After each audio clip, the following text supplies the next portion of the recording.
ಹೆಚ್ಚಿನ ಜನರು ಅದನ್ನು ನಾವೀಗ ಹೋಗಿ ಕೇಳಬೇಕು, ನಾನೇ ಹೋಗಿ ಖುದ್ದಾಗಿ ಅವರಿಗೆ ಈ ರೀತಿಯ ವ್ಯವಸ್ಥೆ ಇದೆ, ಅದನ್ನು ನೀವು ಅಂದ್ರೆ ಎಲ್ಲರಿಗೂ ಕಾನೂನು ತಿಳಿವಡಿಸುವುದು ಮತ್ತು ಸರ್ಕಾರದ ಯಾವುದೆಲ್ಲ ವಿಷಯಗಳಿದೆ ಅದನ್ನು ನಾವು ಹೇಳುವುದು ನಮ್ಮ ಕರ್ತವ್ಯ.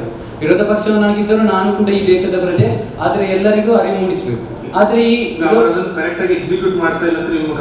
ಇದರಲ್ಲಿ ಯಾವುದೇ ಜನರಿಗೆ ಅದನ್ನು ತಲುಪ್ತಾ ಇಲ್ಲ. ಈ ಉದಾಹರಣೆಗೆ ಈ ಬ್ಯಾಕ್ವರ್ಡ್ ಕ್ಲಾಸಸ್, ಈ ಪರಿಶಿಷ್ಟ ಜಾತಿ ಪರಿಶಿಷ್ಟ ಪಂಗಡದವರಿಗೆ ಕೆಲವರಿಗೆ ಅವರಿಗೆ ಈ ಮೀಸಲಾತಿ ವಿಚಾರವಾಗಿ ಅದನ್ನು ಬಿಡಿ, ಬೇರೆ ವಿಚಾರಕ್ಕೆ ಅಂದ್ರೆ ಅವರಿಗೆ ಬರೀ ಅಥವಾ ಕಾಂಪನ್ಸೇಷನ್ ಆ ರೀತಿಯ ಮೂಲಕ ಅವರಿಗೆ ಕೊಡ್ತಿದ್ದಾರೆ. ಈ ರೀತಿಯ ಯೋಜನೆ ಇದೆ, ನಿಮಗೆ ಅದನ್ನು ಉಪಯೋಗಿಸಿಕೊಳ್ಳಿ, ಅದರ ಬಗ್ಗೆ ಬೇರೆ ಅದರ ಆಲ್ಟರ್ನೇಟಿವ್ ವೇ ಅನ್ನು ಅವರು ಹೇಳಿಕೊಡ್ತಾ ಇಲ್ಲ. ಇದನ್ನು ಸರ್ಕಾರಕ್ಕೆ ನಾನು ಕೇಳಿದ್ದು.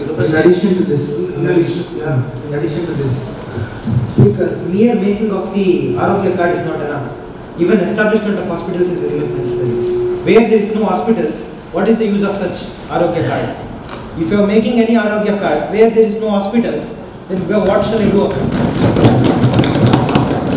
ಮಾನ್ಯ ಸಭಾಧ್ಯಕ್ಷರೇ, ಒಂದು ಆರೋಗ್ಯ ಭಾಗ್ಯ ಅನ್ನುವಂಥದ್ದು ಎಲ್ಲರಿಗೂ ಮುಕ್ತವಾಗಿ ಎಲ್ಲರಿಗೂ ಉತ್ತಮವಾಗಿ ಸಿಗಬೇಕಾಗಿರುವಂಥದ್ದು. It is the responsibility of the state to provide the proper health facility. But ಈ ರಾಜ್ಯ ಸರ್ಕಾರ ಏನು ಮಾಡ್ತಾ ಇದೆ, ನನ್ನ ಜಿಲ್ಲೆಯಲ್ಲಿ ಚಿಕ್ಕಮಗಳೂರು ಜಿಲ್ಲೆಯಲ್ಲಿ ನನ್ನ ಜಿಲ್ಲಾಸ್ಪತ್ರೆ ಕಟ್ಟಡ ಸರಿ ಇಲ್ಲ, ಹೀಗೇನೆ ಹಲವಾರು ಜಿಲ್ಲೆಗಳಲ್ಲಿ ಕಟ್ಟಡ ಕುಸಿತಾ ಇದೆ. ಹಾಗಾಗಿ ಇವ್ರು ಏನ್ ಮಾಡ್ತೀವಿ, ಅಭಿವೃದ್ಧಿ ಮಾಡ್ತೀವಿ ಅಂತ PPP ಅಂತ ಮಾಡ್ತಾರೆ, ಅಂದ್ರೆ ಪಬ್ಲಿಕ್ ಪ್ರೈವೇಟ್ ಪಾರ್ಟ್ನರ್ಶಿಪ್ ಮಾಡಿದ್ರು. ಇವಾಗ ಏನು ಬೇರೆ ಬೇರೆ ಏನು ಪ್ರೈವೇಟ್ ಹಾಸ್ಪಿಟಲ್ಸ್ಗಳ ಜೊತೆ ಸೇರ್ಕೊಂಡು ನಾವು ಮಲ್ಟಿ ಸ್ಪೆಷಾಲಿಟಿ ಹಾಸ್ಪಿಟಲ್ ಮಾಡ್ತೀವಿ ಅಂತ ಹೇಳಿದ್ರು. ಯಾಕೆ ನೀವು ಪ್ರೈವೇಟ್ ಪಾರ್ಟ್ನರ್ಶಿಪ್ ಮಾಡಿ ಬೇಡ ಅಂತ ಹೇಳಲ್ಲ, ಪಬ್ಲಿಕ್ ಪ್ರೈವೇಟ್ ಪಾರ್ಟ್ನರ್ಶಿಪ್ ಮಾಡಿ ಬೇಡ ಅಂತ ಹೇಳಲ್ಲ, ಯಾಕೆ ತಾವೊಂದು ನಮ್ಮ ರಾಜ್ಯವನ್ನ ಮಾದರಿಯಾಗಿ ಇಟ್ಕೊಂಡು ಯಾಕೆ ಒಂದು ಉತ್ತಮವಾದಂಥ ಆರೋಗ್ಯ ಸೇವೆ ಬಡವರಿಗೆ, ಯಾಕಂದ್ರೆ ಈಗ ನೀವು ನೋಡ್ಬೋದು ಮಾನ್ಯ ಸಭಾಧ್ಯಕ್ಷ, ಯಾವ್ದಾರ ಒಂದು ಪ್ರೈವೇಟ್ ಹಾಸ್ಪಿಟಲ್ಗೆ ಹೋಗ್ತೀವಿ ಅಂದ್ರೆ ಒಂದು ದಿನ ICUಗೆ 10,000 ರಿಂದ 15,000 ರೂಪಾಯಿ, 20,000 30,000 ಚಾರ್ಜ್ ಮಾಡ್ತಾರೆ. ಬಡವರು ಜೀವ ಉಳಿಬಾರ್ದಾ? ಎಲ್ರಿಗೂ ಅಂತ ಜೀವಿಸುವಂತ ಆರ್ಟಿಕಲ್ 21 ಹೇಳ್ತಾರೆ ಇದ್ರ ಬಗ್ಗೆ, right to life and personal liberty ಅಂತ. ಹೀಗಾಗಿ ಇದಕ್ಕೆ ಸಂರಕ್ಷಣೆ ಮಾಡಲಿಕ್ಕೆ, ಹಾಗೇನೆ ಈ ಏನು ಈ ಕಟ್ಟಡ ಕುಸಿತಾ ಇದೆಯಲ್ಲ ಇದನ್ನ ಸಂರಕ್ಷಣೆ ಮಾಡೋದಕ್ಕೆ ಒಂದು ಮಲ್ಟಿ ಸ್ಪೆಷಾಲಿಟಿ ಹಾಸ್ಪಿಟಲ್ ಸ್ಕೀಮ್ ನ ಮಾಡಿ ಮಲ್ಟಿ ಸ್ಪೆಷಾಲಿಟಿ ಹಾಸ್ಪಿಟಲ್ ಬಿಲ್ ನ ಒಂದು ಮಾಡಬೇಕಾಗಿ ನಾನು ಈಗ ಇದರಲ್ಲಿ ಎರಡು ವಿಷಯ ಬರ್ತದೆ. ಒಂದು ಏನಂದ್ರೆ ಆರೋಗ್ಯ ಕಾರ್ಡ್ ಬಗ್ಗೆ, ಆಮೇಲೆ ಅವರಿಗೆ ಸಪರೇಟ್ ಬಿಲ್ ಬೇಕು ಅಂತ ಹೇಳ್ತಾರೆ. ಮಲ್ಟಿ ಸ್ಪೆಷಾಲಿಟಿ ಹಾಸ್ಪಿಟಲ್ ನಿರ್ಮಿಸ್ತೀವಿ, ಆಸ್ಪತ್ರೆಗಳು ಸಿಗಬೇಕು, ಉಚಿತವಾದಂತ ಸೌಲಭ್ಯಗಳು ಸಿಗಬೇಕು, ಕಡಿಮೆ ದರದಲ್ಲಿ ಬಡವರಿಗೆ. ಮಾನ್ಯ ಸಭಾಧ್ಯಕ್ಷರೇ, ನಾವು ಪ್ರತಿ ಹಂತದಲ್ಲೂ ನಾನು ಹೇಳ್ತೇನೆ, ನಮ್ಮ ಸರ್ಕಾರದಲ್ಲಿ ಯಶಸ್ವಿನಿ ಕಾರ್ಡು, ಆಯುಷ್ಮಾನ್ ಕಾರ್ಡು ಅಥವಾ ಪ್ರತಿಯೊಂದು ಕಾರ್ಡ್ಗಳನ್ನು ತಂದಿದೆ. ಆಮೇಲೆ ಸರ್ಕಾರಿ ಆಸ್ಪತ್ರೆಗಳಲ್ಲಿ ಉಚಿತ ಚಿಕಿತ್ಸೆಯನ್ನು ಕೊಡ್ತಿದೆ. ಈಗ ಕೋವಿಡ್ ಟೈಮಲ್ಲಿ ಬ್ಲ್ಯಾಕ್ ಫಂಗಸ್ ಅಂತ ಬಂತು, ಬಡವರು ಅದನ್ನ ವೆಚ್ಚವನ್ನು ಬಳಸೋಕ್ಕಾಗಲ್ಲ ಅಂತ ಸರ್ಕಾರದ ವೆಚ್ಚವನ್ನು ಬಳಸೋಂಥ ಪ್ರಯತ್ನ ಮಾಡಿ ಅಲ್ಲಿ ಸಕ್ಸಸ್ ಆಗಿದೆ. ಅದಕ್ಕೆ ನಡೆದು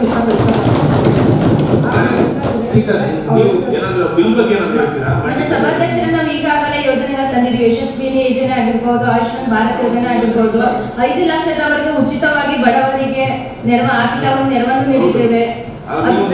ಸ್ಪೆಸಿಫಿಕ್ ಆಗಿ ಒಂದು ಕಾರ್ಡ್ ಬಗ್ಗೆ ಕೇಳಿದ್ರು, ಹೆಲ್ತ್ ಕಾರ್ಡ್ ಬಗ್ಗೆ ಅದರದ್ದು ಏನು ಅದಕ್ಕೆ ಅವರು ಹೇಳಿದ್ರು, ನಾವು ಮಾಡ್ತೇವೆ. ಬೇಕಾದ್ರೆ ಯಾವ ಕಾಯ್ದೆ ಅನ್ವಯ ಇದೆ, ಅವಶ್ಯಕತೆ ಇದೆ, ಅದನ್ನ ತರೋದಕ್ಕೆ ಯೋಚನೆ ಮಾಡ್ತೇವೆ. ಯಾಕೆಂದ್ರೆ ಅವ್ರು ಹೇಳಿದ್ ನಾವು ಅರ್ಥ ಮಾಡ್ಕೊಂಡು, ಯಾಕೆಂದ್ರೆ ಅವ್ರು ಹೇಳಿದಕ್ಕೆ ಪ್ರತಿಯೊಂದು ಕಡೆ ಅಂದ್ರೆ ತಲುಪಿಸೋ ಪ್ರಯತ್ನ ಮಾಡಿದ್ದೀವಿ. ಅದು ತಲುಪ್ತಾ ಇಲ್ಲ ಅನ್ನೋದಕ್ಕೆ ಸ್ಪೆಷಲ್ ಆದಂಥ ಒಂದು ಇದನ್ನ ಕಾಯ್ದೆ ಯಾವ ರೀತಿ ಮಲ್ಟಿ ಸ್ಪೆಷಾಲಿಟಿ ಕಾಯ್ದೆನ ಆದಷ್ಟು ಪ್ರತಿಯೊಂದು ಆಸ್ಪತ್ರೆ ತಾಲೂಕು ಮಟ್ಟದಲ್ಲಾಗಲಿ ಈಗ ಜಿಲ್ಲಾ ಮಟ್ಟದಲ್ಲಿ ಮಲ್ಟಿ ಸ್ಪೆಷಾಲಿಟಿ ಬರತ್ತಲ್ಲ ಅಂತ ಪ್ರಯತ್ನಗಳಾಗಿದೆ.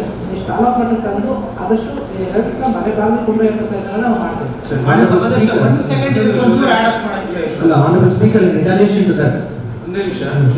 ಮಾನ್ಯ ಸಭಾಧ್ಯಕ್ಷರೇ, ವಿರೋಧ ಪಕ್ಷದ ನಾಯಕರು ನಾವು ಹೇಳಬೇಕು. ವಿರೋಧ ಪಕ್ಷದ ನಾಯಕರೇ, ನಿಮ್ಮ ಅಧಿಕಾರದಲ್ಲಿ ಎಷ್ಟು ಆಸ್ಪತ್ರೆಗಳು ದುರಸ್ತಿಯಲ್ಲಿತ್ತೋ ಅದೆಲ್ಲರ ಪುನರ್ ಪ್ರಾರಂಭವನ್ನು ಮಾಡಿದ್ದೀವಿ. ಅಷ್ಟೇ ಅಲ್ಲದೆ ಪ್ರತಿಯೊಂದು ಜಿಲ್ಲೆಗೂ ಸೇರಿ ರಾಜ್ಯದಲ್ಲಿ 500 ಮಲ್ಟಿ ಸ್ಪೆಷಾಲಿಟಿ ಆಸ್ಪತ್ರೆಗೆ ಸೆಂಟ್ರಲ್ ಹಣವನ್ನು ತಂದಿದ್ದೀವಿ. ನಮ್ಮ ಸಚಿವ ಸಂಪುಟದೊಂದಿಗೆ ಮಾತಾಡಿ ಇನ್ನೇನು ಅದರ ಜೀರ್ಣೋದ್ಧಾರವನ್ನು ಮಾಡ್ತೀವಿ ಅಂತ ಹೇಳಕ್ ನೀವು ಇಷ್ಟಪಡ್ತಾ ಇದ್ದೀನಿ.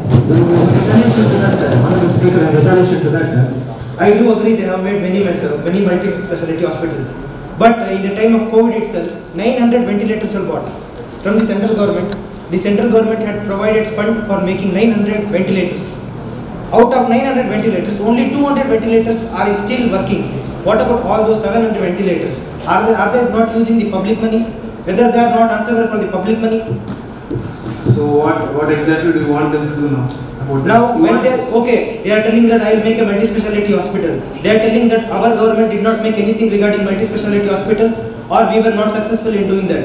Then if they were successful, why the 700 rest of ventilators are being wasted? Waste ಆಗ್ತದೆ.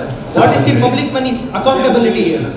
ಅದಕ್ಕೆ ಆಡ್ ಆನ್ ಅದಕ್ಕೆ ಈಗ ಎಲ್ಲ ಗ್ರಾಮಗಳಲ್ಲಿ ಇದು ಗವರ್ಮೆಂಟ್ ಹಾಸ್ಪಿಟಲ್ಗಳು ಇರಬೇಕು ಅಂತ ಹೇಳಿ ಇದೆ. ಆದರೆ ಕೆಲವೊಂದು ಈಗ ನಾನು ಪರ್ಟಿಕ್ಯುಲರ್ ದಕ್ಷಿಣ ಕನ್ನಡದಲ್ಲಿ ಹೇಳಿದ್ದಾರೆ, ಕೆಲವೊಂದು ತಾಲೂಕುಗಳಲ್ಲಿ ಅದು ಲಿಮಿಟೆಡ್ ಆಗಿರುವಂತ ಕೆಲವೊಂದು ಅವರಿಗೆ ಇಲ್ಲಿಂದ ತುಂಬಾ ದೂರ ಹೋಗಿ ಅಲ್ಲಿ ವ್ಯವಸ್ಥೆಯನ್ನು ಪಡ್ಕೊಳ್ಬೇಕು, ಅಥವಾ ಅಲ್ಲಿ ಗ್ರಾಮಕ್ಕೆ ಅವರಿಗೆ ಹತ್ತಿರದಲ್ಲಿ ಹೋಗಿ ತಗೊಳ್ಳುವಂತ ವ್ಯವಸ್ಥೆ ಇಲ್ಲ. ಅದಕ್ಕೆ ಸರ್ಕಾರವು ಈ ಆಸ್ಪತ್ರೆಗಳ ನಿರ್ಮಾಣ ಕಾರ್ಯಕ್ಕೆ ಗಮನ ಹರಿಸಬೇಕು ಅಂತ ಹೇಳುವುದನ್ನು ನಾನು ಹೇಳ್ತೇನೆ. ಇದನ್ನು ಕ್ರಮವನ್ನು ಯಾವಾಗ ನೀವು ಕೈಗೊಳ್ತೀರಿ? ಇದೇ ವಿಷಯ ಅಲ್ವಾ? ನೆಕ್ಸ್ಟ್ ಗ್ರಾಮಕ್ಕೊಂದು ಆಸ್ಪತ್ರೆ. ಈಗ ಇದು ಬಿಲ್ ಮಲ್ಟಿ ಸ್ಪೆಷಾಲಿಟಿ ಬಿಲ್ ಬಗ್ಗೆ ಹೇಳಿದ್ರಲ್ಲ, ಈಗ ಹೇಳ್ತಿದ್ದಾರೆ ಗ್ರಾಮಕ್ಕೊಂದು ಆಸ್ಪತ್ರೆ ಆಗಬೇಕು ಅಂತ. And your point ventilators. ಈಗ ನಿಮಗೆ ಅಕೌಂಟಬಿಲಿಟಿ 700 ವೆಂಟಿಲೇಟರ್ ಹಾಳಾಗಿದೆ ಅಂತ ಅವರು ಫ್ಯಾಕ್ಟ್ ಜೊತೆ ಹೇಳ್ತಿದ್ದಾರೆ. ಈಗ ಅವ್ರಿಗೆ ಬಹುಶಃ ವಿರೋಧ ಪಕ್ಷದವರಿಗೆ ಮಾಹಿತಿ ಕೊಡ್ತಾ ಇರಬಹುದು. 99 ಭಾಗ ಎಲ್ಲ ಹಳ್ಳಿಗಳಲ್ಲಿ ಪ್ರಾಥಮಿಕ ಹೆಲ್ತ್ ಸೆಂಟರ್ ಓಪನ್ ಮಾಡಿದ್ದೀವಿ. ಪ್ರತಿಯೊಂದು ಡಿಸ್ಟಿಕಲ್ಲೂ ಡಿಸ್ಟಿಕ್ ಹೆಲ್ತ್ ಸೆಂಟರ್ ಇದೆ. ಹಾಗೆ ಅದಕ್ಕೆ ಸಂಬಂಧಪಟ್ಟಂಗೆ ಈಗ ಹೇಳಿದ್ರು ಕೋವಿಡ್ ಸಂದರ್ಭದಲ್ಲಿ ತುಂಬ ವೆಂಟಿಲೇಟರ್ ಖರೀದಿ ಅದು ಅನಿವಾರ್ಯವಾಗಿತ್ತು. ಆ ಖರೀದಿ ಮಾಡಿದಂತ ಈಗ ಪ್ರಸ್ತುತ ಕಡಿಮೆ ಆಗಿದೆ ಕೋವಿಡ್ ಸಿಚುವೇಶನ್. ಅದು ಖರೀದಿ ಮಾಡಿದ ಎಲ್ಲ ವೆಂಟಿಲೇಟರ್ಸ್ಗಳು ಮುಂದಿನ ದಿನಗಳಲ್ಲಿ ಪ್ರತಿಯೊಂದು ಡಿಸ್ಟಿಕ್ಗಳು ಹಂಚಿ ಅಥವಾ ಪ್ರತಿಯೊಂದು ಹೆಲ್ತ್ ಸೆಂಟರ್ಗಳು ಎಲ್ಲ ಯಾವುದಾದ್ರು ರಿಮೈನಿಂಗ್ ಇದೆ, ಎಲ್ಲೆಲ್ಲಿ ನೆಸೆಸಿಟಿ ಇದೆ ಅದಕ್ಕೆಲ್ಲ ಹಂಚಿ ಆದಷ್ಟು ಮಲ್ಟಿ ಸ್ಪೆಷಲ್ ಅಥವಾ ಒಂದು ಪ್ರೈಮರಿ ಹೆಲ್ತ್ ಸೆಂಟರ್ಗೆ ಏನು ಬೇಕೋ ಅದನ್ನೆಲ್ಲ ಸಪ್ಲೈ ಮಾಡಿ ಅದನ್ನ ನಾವು ಕ್ಲೀನ್ ಆಗಿ ಅರೇಂಜ್ಮೆಂಟ್ ಮಾಡ್ತೀವಿ. ಸಭಾಪತಿಗಳೇ,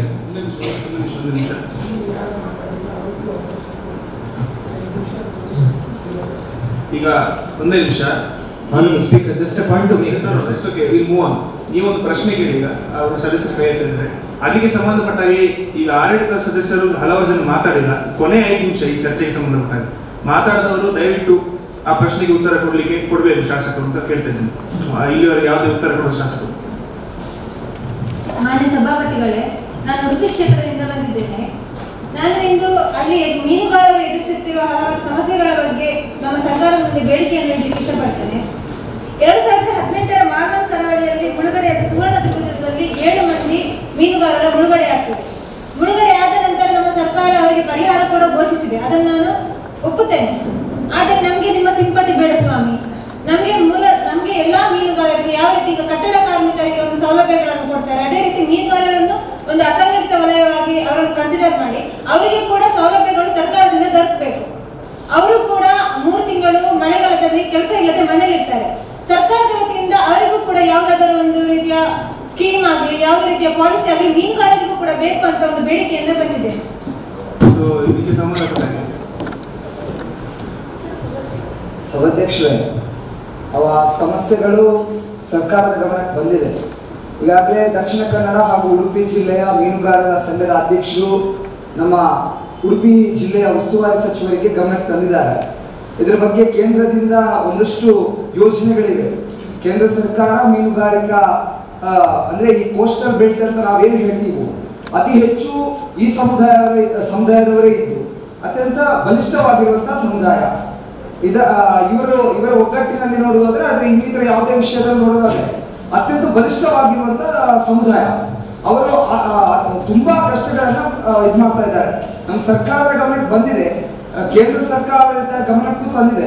ಒಂದು ಮೊನ್ನೆ ವಿಷಯಕ್ಕೆ ನಮ್ಮ ಉಸ್ತುವಾರಿ ಸಚಿವರು ಇದ್ರ ಬಗ್ಗೆ ಕೂಲಂಕುಷವಾಗಿ ಅಧ್ಯಯನವನ್ನ ಮಾಡಿ ಆ ಸ್ಥಳೀಯ ಮಟ್ಟದಲ್ಲಿ ಒಂದು ಕಮಿಟಿಗಳನ್ನ ಮಾಡಿ ಅವರ ಸಜೆಷನ್ಸ್ ಗಳನ್ನ ತೆಗೆದುಕೊಂಡು ಇದರೊಂದಿಗೆ ಮೀನುಗಾರಿಕಾ ಸಚಿವರ ಹಾಗೂ ಕೇಂದ್ರ ಮೀನು ನಿಗಮ ಒಂದು ಸಮಿತಿ ಏನಿದೆ ಅದಕ್ಕೆ ಇದರ ಸಂಕ್ಷಿಪ್ತವಾದಂತಹ ಎಲ್ಲ ದೂರುಗಳ ಹಾಗೂ ಏನವರ ಸಮಸ್ಯೆಗಳಿವೆ ಅದನ್ನೆಲ್ಲ ಕ್ರೋಢೀಕರಿಸಿಕೊಂಡು ನಮ್ಮ ಮೊನ್ನೆ ಉಡುಪಿ ಮತ್ತು ದಕ್ಷಿಣ ಕನ್ನಡ ಜಿಲ್ಲೆಯ ಮೀನುಗಾರಿಕಾ ಸಂಘದ ಅಧ್ಯಕ್ಷರು ಇದ್ರ ಬಗ್ಗೆ ಗಮನಕ್ಕೆ ತಂದಿದ್ದಾರೆ.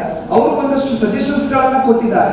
ತಕ್ಷಣ ಮುಂದಿನ ಬಜೆಟ್ನ ಒಳಗೆ ಇದಕ್ಕೆ ಒಂದು ತಾರ್ಕಿಕ ಅಂತ ನೀಡದೆ ಒಂದು ಉತ್ತಮ ರೀತಿಯಲ್ಲಿ ಇದಕ್ಕೆ ಸ್ಪಂದನೆಯನ್ನ ನಮ್ಮ ಸರ್ಕಾರ ಮಾಡ್ತದೆ ಅಂತ ಹೇಳಲಿಕ್ಕೆ ಇಷ್ಟಪಡ್ತಾ ಇದ್ದೇನೆ. ಯಾರು ಮಾತಾಡದ ಶಾಸಕರು ಕೊನೆಯ ಒಂದು ಅವಕಾಶ, ಯಾರಾದ್ರೂ ಏನಾದ್ರೂ ಈ ವಿಷಯದ ಬಗ್ಗೆ ಹೇಳಲಿಕ್ಕೆ ಮಾತಾಡ್ತೀನಿ. Honorable Speaker, we are very much aware of the unorganized workers, social security welfare, and there are many steps and many actions taken for the welfare and upbringing of all the unorganized workers. And there are many actions that are further brought before our government, and we are very much sure, and I affirm on behalf of our government and our Chief Minister that we will take necessary steps and actions in upbringing and welfare of the unorganized workers. ಸಭಾಧ್ಯಕ್ಷರು ಏನಕ್ಕೆ add on ಆಗಿ ಒಂದಷ್ಟು ಡೇಟಾವನ್ನು ಅಲ್ಲ, ಯಾರಾದ್ರೂ ಮಾತಾಡಲಿಕ್ಕೆ ಇಷ್ಟಪಡ್ತೀರಾ? ಇಲ್ಲಿಯವರೆಗೆ ಶಾಸಕರು ಯಾವುದೇ ವಿಷಯದ ಸಂಬಂಧಪಟ್ಟ ಹಾಗೆ ಚರ್ಚೆ ಮಾಡಿದ್ರು ಶಾಸಕರು ಕೊನೆ 5 ನಿಮಿಷ ಈ ಚರ್ಚಾ ವೇಳೆ. ಆದ ಕಾರಣ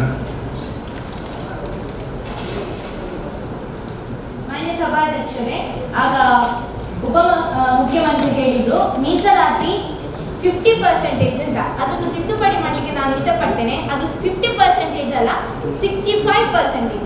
ಆಯ್ತಾ? ಮತ್ತೆ ಆಗ ನಾನು ಮಹಿಳೆಯರ ಸಂರಕ್ಷಣೆಯ ವಿಷಯವಾಗಿ ಕ್ವಶನ್ ಕೇಳಿದ್ದೆ. ಅದಕ್ಕೆ ನನಗೆ ಸ್ಯಾಟಿಸ್ಫೈ ಆಗೋ ಆನ್ಸರ್ ಸಿಗಲಿಲ್ಲ. ಅವರು ಸಚಿವರು ಹೇಳಿದ್ದು ಆ ಮನೆಯವರ ಕೌಟುಂಬಿಕ ದೌರ್ಜನ್ಯ ಯಾಕೆ ಆಗುವುದಂದ್ರೆ ಆ ಮನೆಯವರ ಮಾನಸಿಕ ಸ್ಥಿತಿ ಹಾಗೆ.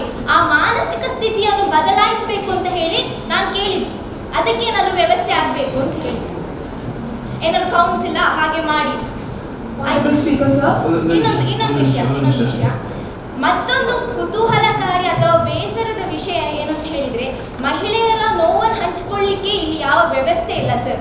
ನೀವು ವಾರ್ತಾಪತ್ರಿಕೆಗಳೆಲ್ಲ ಓದಿರ್ಬೋದು, ಮಹಿಳೆಯರು ಯಾವುದೋ ವಿಷಯಕ್ಕೆ ಪೊಲೀಸ್ ಠಾಣೆಗೆ ಹೋದ್ರು, 24 ಗಂಟೆ ಅವರನ್ನು ಕೂತ್ಕೊಳ್ಳಿಸಿದ್ರು, ಕೀಳಾಗಿ ಮಾತಾಡಿದ್ರು. ಇದು ನನ್ನ ಬೇಡಿಕೆ ಸರ್. ಏನಾದ್ರೂ ಆದಷ್ಟು ಬೇಗನೆ ನೀವು ಒಂದು ಬೇರೆ ವಿಷಯ ನೀವು ಮಾನ್ಯ ಸದಸ್ಯರಿಗೆ ಈ ವಿಷಯ ಹೇಳಿಲ್ಲ. ಓಕೆ, ಸರ್ಕಾರದಿಂದ ಈ ವಿಷಯ ಆಲ್ರೆಡಿ ಮಾತಾಡಿ ಆಗಿದೆ. ಅವ್ರು ಜಸ್ಟ್ ಒಂದು ಸ್ಪೆಸಿಫಿಕ್ ಆಗಿ ಅವರಿಗೆ ವ್ಯವಸ್ಥೆ ಮಾಡಲಿಕ್ಕೆ ಹೇಳ್ತಿದ್ದಾರೆ. ನಿಮ್ಮ ಡಿಮಾಂಡ್ ಏನಾಗುತ್ತೆ? ಅದೇ, ಒಂದು ಪೊಲೀಸ್ ಠಾಣಾ ವ್ಯವಸ್ಥೆ ಆಗಬೇಕು, ಮತ್ತೊಂದು ವುಮೆನ್ ಸೈಕಾಲಜಿಸ್ಟ್, ಹಾಗೆ ಏನಾದರೂ ಒಂದು ಅಷ್ಟು ಇಫೆಕ್ಟಿವ್ ಆಗೋ ಒಂದು ವ್ಯವಸ್ಥೆಯನ್ನು ಸರ್ಕಾರ ತರಬೇಕು. Honorable Speaker, sir, I would like to speak about this. First of all, we are planning to launch a scheme that is Mahila Suraksha, where the women facing the domestic violence can call the toll-free number 24/7, where the police officer or such people will come to their home and will come there and help the ladies who are facing the domestic violence. And we can make sure that the toll-free number, it will be connected to only women police station or like? No, it will be connected to all the police station. They should just make a call and they'll get. ಸದಸ್ಯರ ಪ್ರಶ್ನೆ ಇದು ಮಹಿಳಾ ಠಾಣಾ police station ಆಗಬೇಕು ಅಂತ. She is demanding that we should construct female. Yes, sir. Police station. Yes, we are also working on building of the women police station, but this is for temporary. Also for permanent, that all the ladies who are facing domestic violence will get a temporary solution. Anytime they can call and they'll get the service. That's it. Thank you, sir.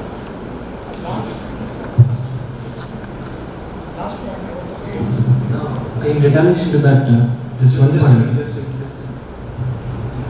ಈಗ ಪ್ರಶ್ನೋತ್ತರ ವೇಳೆ ಮುಗಿದಿದೆ.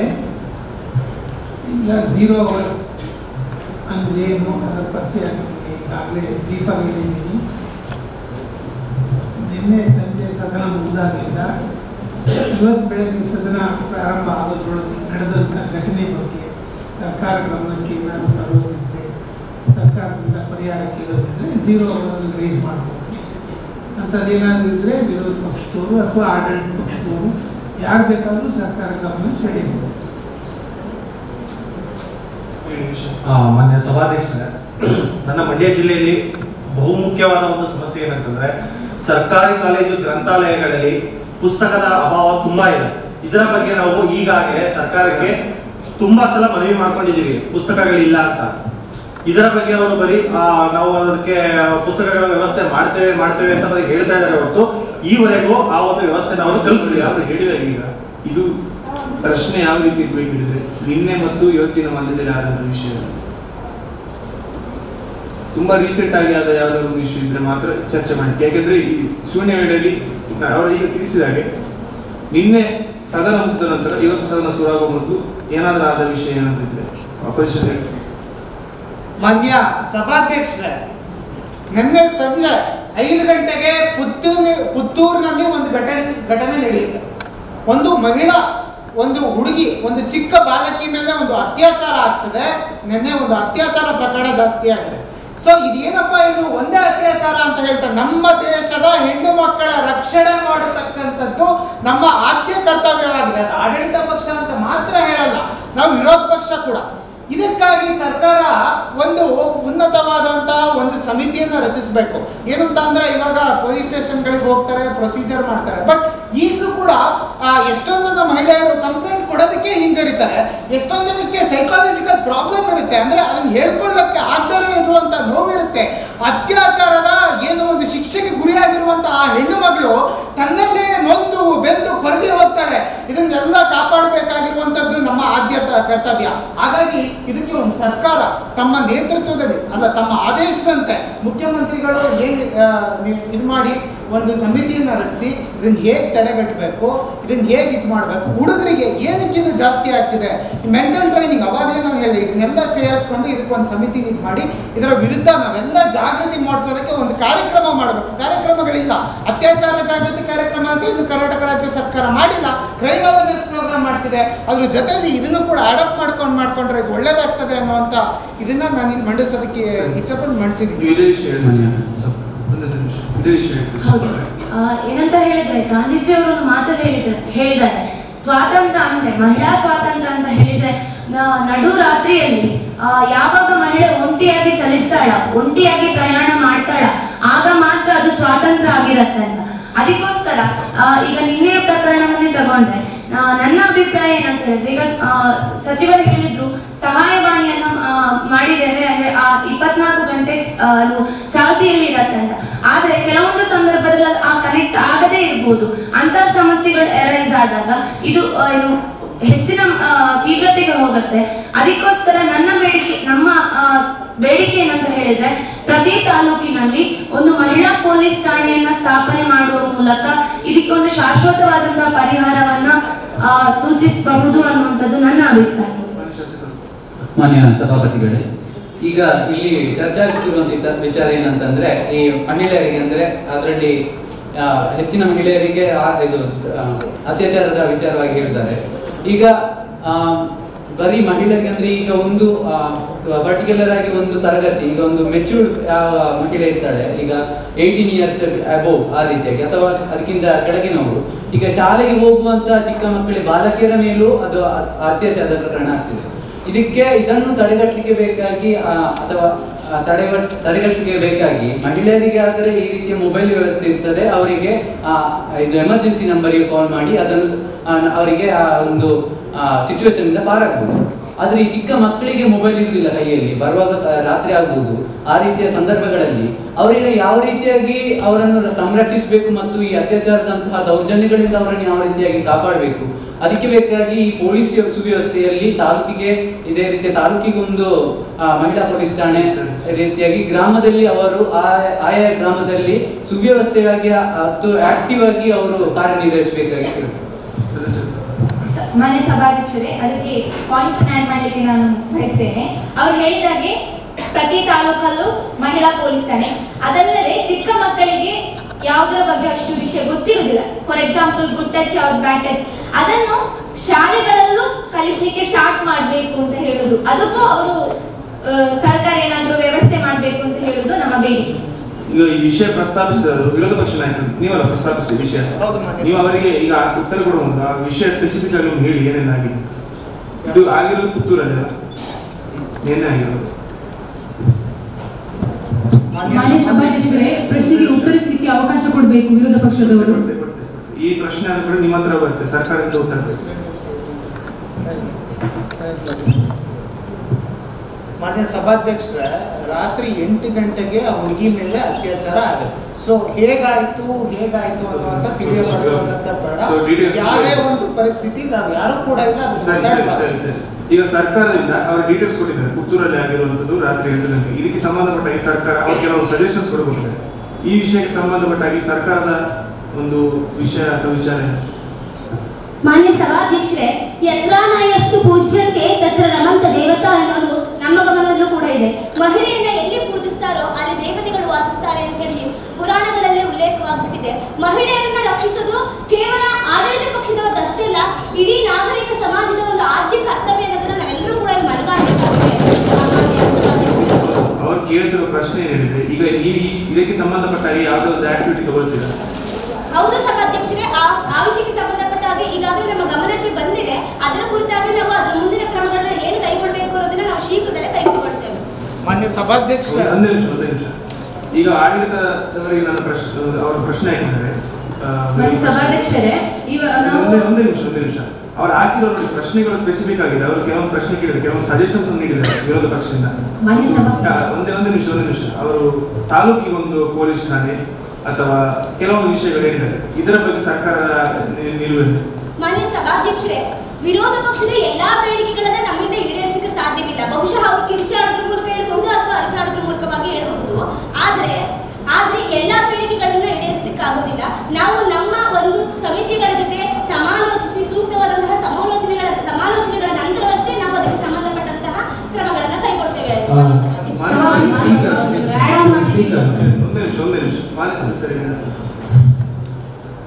ಈಗ ಹೇಳಿದ್ರು good touch ಬ್ಯಾಡ್ touch ಬಗ್ಗೆ ಮಕ್ಕಳಿಗೆ ಹೇಗೆ ಗೊತ್ತಾಗ್ತದೆ ಅಂತ. ಕಿಶೋರಿ ಸಂಘ ಅನ್ನೋದನ್ನ ಈಗಾಗಲೇ ನಾವು ಈಗ ಈ ವರ್ಷದಿಂದ ಅದನ್ನ ತುಂಬಾ ಅದರಲ್ಲಿ ತಂಡದ ನಾಯಕರುಗಳನ್ನ ಕಳಿಸೋದಲ್ಲದೆ ಗುಡ್ ಟಚ್ ಮತ್ತು ಬ್ಯಾಡ್ ಟಚ್ ಪರಿಕಲ್ಪನೆಯನ್ನ ಮಕ್ಕಳಿಗೆ ಕೊಡುವಂತ ಪ್ರಯತ್ನವನ್ನ ನಾವು ಮಾಡ್ತಾ ಇದ್ದೀವಿ. ಅಷ್ಟೇ ಅಲ್ಲದೆ ಇನ್ನು precaution is better then cure ಅಂತೀವಿ ನಾವು. ಚುಡಾಯಿಸಿದವನಿಗೆ ಅದರಲ್ಲೇ ಬಡಿಯೋ ವ್ಯವಸ್ಥೆ ಕೂಡ, ಅಂದ್ರೆ ಹೆಣ್ಮಕ್ಳು ಅವರ ಆತ್ಮರಕ್ಷಣೆಯನ್ನ ಮಾಡಿಕೊಳ್ಳುವ ಸಲುವಾಗಿ ಒಬ್ಬ ತಂಡವನ್ನ ರಚಿಸಿರೋದಲ್ಲದೆ ಆ ತಂಡದ ಮೂಲಕ ಅಂದ್ರೆ ಆಯಾ ಪೊಲೀಸ್ ವಿಭಾಗಕ್ಕೆ ಅವರಿಗೆ ವಹಿಸಿಕೊಟ್ಟಿರೋದೇನಂದ್ರೆ ಶಾಲಾ ಕಾಲೇಜುಗಳಿಗೆ ಹೋಗಿ ನೀವು ಕರಾಟೆ, ಟುಕ್ಯಾಂಡೋ, ಜುಡೋಗಳನ್ನ ಮಕ್ಕಳಿಗೆ ತರಬೇತಿ ನೀಡುವಂತೆ ನಾವು ಈಗಾಗಲೇ ಆದೇಶ ನೀಡಿದ್ದೇವೆ. ಇದು ಕಾರ್ಯರೂಪದಲ್ಲೂ ಕೂಡ ಇದೆ. ಇದನ್ನ ಅವರಿಗೆ ತಿಳಿಸ್ಲಿಕ್ಕೆ ಇಚ್ಛಿಸ್ತೇನೆ. ಮಾನ್ಯ ಸಭಾಧ್ಯಕ್ಷರೇ, ನಿನ್ನೆ ನಡೆದ ಘಟನೆ ಬಗ್ಗೆ ನಮಗೆಲ್ಲರಿಗೂ ಕೂಡ ಖೇದ ಇದೆ. ಅದೇ ರೀತಿಯಾಗಿ ಇಲ್ಲಿ ಒಂದು ವಿಚಾರವನ್ನು ನಾನು ಹೇಳಲಿಕ್ಕೆ ಇಷ್ಟಪಡ್ತೇನೆ. ಕಳೆದ ಬಾರಿ ಕೂಡ ಇಂಥದ್ದೇ ಬಹಳಷ್ಟು ಘಟನೆಗಳಾಗಿದ್ದನ್ನ ನಮ್ಮ ಕೇಂದ್ರ ಸರ್ಕಾರ ಕೂಡ ಗಮನಿಸಿತ್ತು ಮತ್ತು ಈಗಾಗಲೇ ಒಂದು ಕಾನೂನನ್ನು ಕೂಡ ಜಾರಿಗೆ ತರಲಾಗಿದೆ. ಅದರ ಪ್ರಕಾರವಾಗಿ 12 ವರ್ಷಕ್ಕಿಂತ ಕೆಳಗಿನ ಬಾಲಕಿಯರ ಮೇಲೆ ಯಾರೇ ಅತ್ಯಾಚಾರ ಮಾಡಿದ್ದು ಸಾಬೀತಾದಲ್ಲಿ ಆ ವ್ಯಕ್ತಿಗೆ ನೇರವಾಗಿ ಗಲ್ಲು ಶಿಕ್ಷೆಯನ್ನ, ಮರಣದಂಡನೆಯನ್ನು ನೀಡುವಂತಹ ಕಾನೂನು ಈಗಾಗಲೇ ಜಾರಿಯಲ್ಲಿ ಇದೆ. ಅದೇ ರೀತಿಯಾಗಿ ಇನ್ನಷ್ಟು ಕಾರ್ಯಕ್ರಮಗಳನ್ನು ನಾವು ಖಂಡಿತವಾಗಿ ಕೈಗೊಳ್ತೇವೆ. ಆ ಹುಡುಗಿಯ ಕುಟುಂಬಸ್ಥರಿಗೆ ಪರಿಹಾರ ಧನವನ್ನು ನೀಡುವುದರ ಜೊತೆಗೆ ಅವರಿಗೆ ನ್ಯಾಯವನ್ನು ನೀಡುವಂತ ಕೆಲಸವನ್ನು ನಾವು ಮಾಡ್ತೇವೆ. ಮಾನ್ಯ ಸಭಾಧ್ಯಕ್ಷರೇ, ಈ ಪ್ರಾಥಮಿಕ ಶಿಕ್ಷಣದಿಂದ ಹಿಡಿದು ಉನ್ನತ ಶಿಕ್ಷಣವರೆಗೂ ಒಬ್ಬ ತಂಡವನ್ನು ನೇಮಿಸಿದ್ದೇವೆ ಹಾಗೂ ಉಚಿತವಾಗಿ ಹೆಣ್ಣು ಮಕ್ಕಳಿಗೋಸ್ಕರನೇ ಅವರ ಸೆಲ್ಫ್ ಡಿಫೆನ್ಸ್ಗೋಸ್ಕರ ಆ ತಂಡವನ್ನು ನಿರ್ಮಿಸಿ ಮುರಾರ್ಜಿ ಆಗಿರ್ಬೋದು, ಹೆಣ್ಣು ಮಕ್ಕಳ ಹಾಸ್ಟೆಲ್ ಆಗಿರ್ಬೋದು, ಪ್ರತಿ ಹಂತದಲ್ಲೂ ನಾವು ಅವರಿಗೆ ಸೌಲಭ್ಯವನ್ನು ಒದಗಿಸಿಕೊಡ್ತೀವಿ. ಈಗ ಅವರು ಹೇಳಿದ ಆ ಪ್ರಶ್ನೆಗಳಿಗೆ ಉತ್ತರ ಇದೆಯಾ? ಈ ಪೊಲೀಸ್ ಠಾಣೆ ತಾಲೂಕಿಗೆ ಸ್ಥಾಪಿಸುವ ಸಂಬಂಧಪಟ್ಟಾಗಿ So, respected speaker, sir. So regarding the police station, I want to tell you the thing is that not only police station make you change. First of all, teach your sons and daughters at home that you cannot change by ಪೊಲೀಸ್ನವರು ಅಲ್ಲಿಗೆ ಬರುವುದು ಎಲ್ಲ ಆದ ನಂತರ, ಏನು ಆಗಿರ್ತದೆ ಆದ ನಂತರ ಪೊಲೀಸ್ನವರು ಅಲ್ಲಿ ಬರ್ತಾರೆ, ಅದು ಮತ್ತೆ ಆ ವಿಚಾರ. ಅದಕ್ಕಿಂತ ಮುಂಚೆ ನಿಮ್ಮ ಮನೆಯಲ್ಲಿ ನಿಮ್ಮ ಮಕ್ಕಳಾಗಿರ್ಬೋದು, ಹೆಣ್ಣು ಮಕ್ಕಳಾಗಿರ್ಬೋದು, ಗಂಡು ಮಕ್ಕಳಾಗಿರ್ಬೋದು, ಮೊದಲು ಏನು ಮಾಡಬೇಕು, ಹೇಗಿರಬೇಕು, ಒಂದು ಹುಡುಗಿ ಹತ್ರ ಹೇಗೆ ನಡ್ಕೊಳ್ಳಬೇಕು ಅದನ್ನು ಮೊದಲು. They are saying that there should be a taluk police station so that women can freely speak if something happens. Women can go and speak anywhere. Here. That is the opinion. ಮಾನ್ಯ ಸಭಾಪತಿಗಳ ಗಮನಕ್ಕೆ ಈಗ ನಾವು CRPS section ನೋಡೋದಾದ್ರೆ. See, the question they are saying, what they are saying is that it is uncomfortable for women to speak about these things. Why to male inspectors.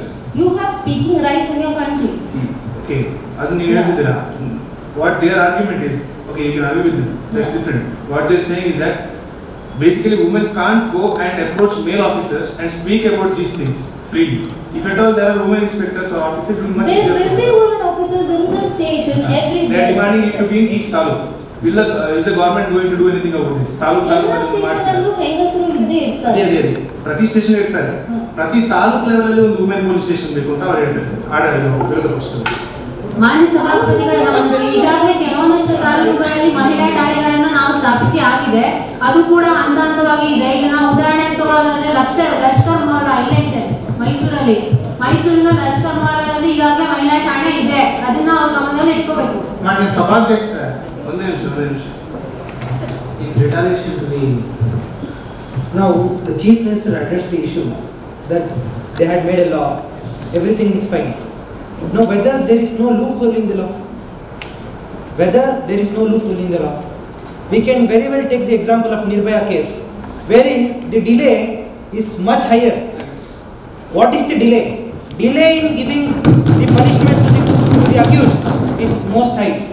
Now whenever we speak that the deterrent theory which was implemented by the state government has failed very well. No, which law are exactly speaking about? What is the loophole you're referring to? Yes, see, if you're saying there's a delay in the judicial process, you cannot accuse the legislature of that. Because the legislature has not made any provision regarding in what period of time the cases have to be adjudicated.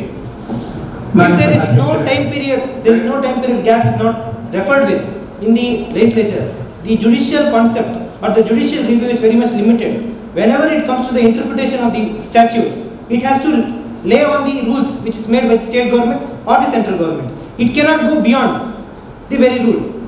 That is why whether the state government has made any rules regarding whether the time period which is to be taken for the conviction of such accused is being pointed out.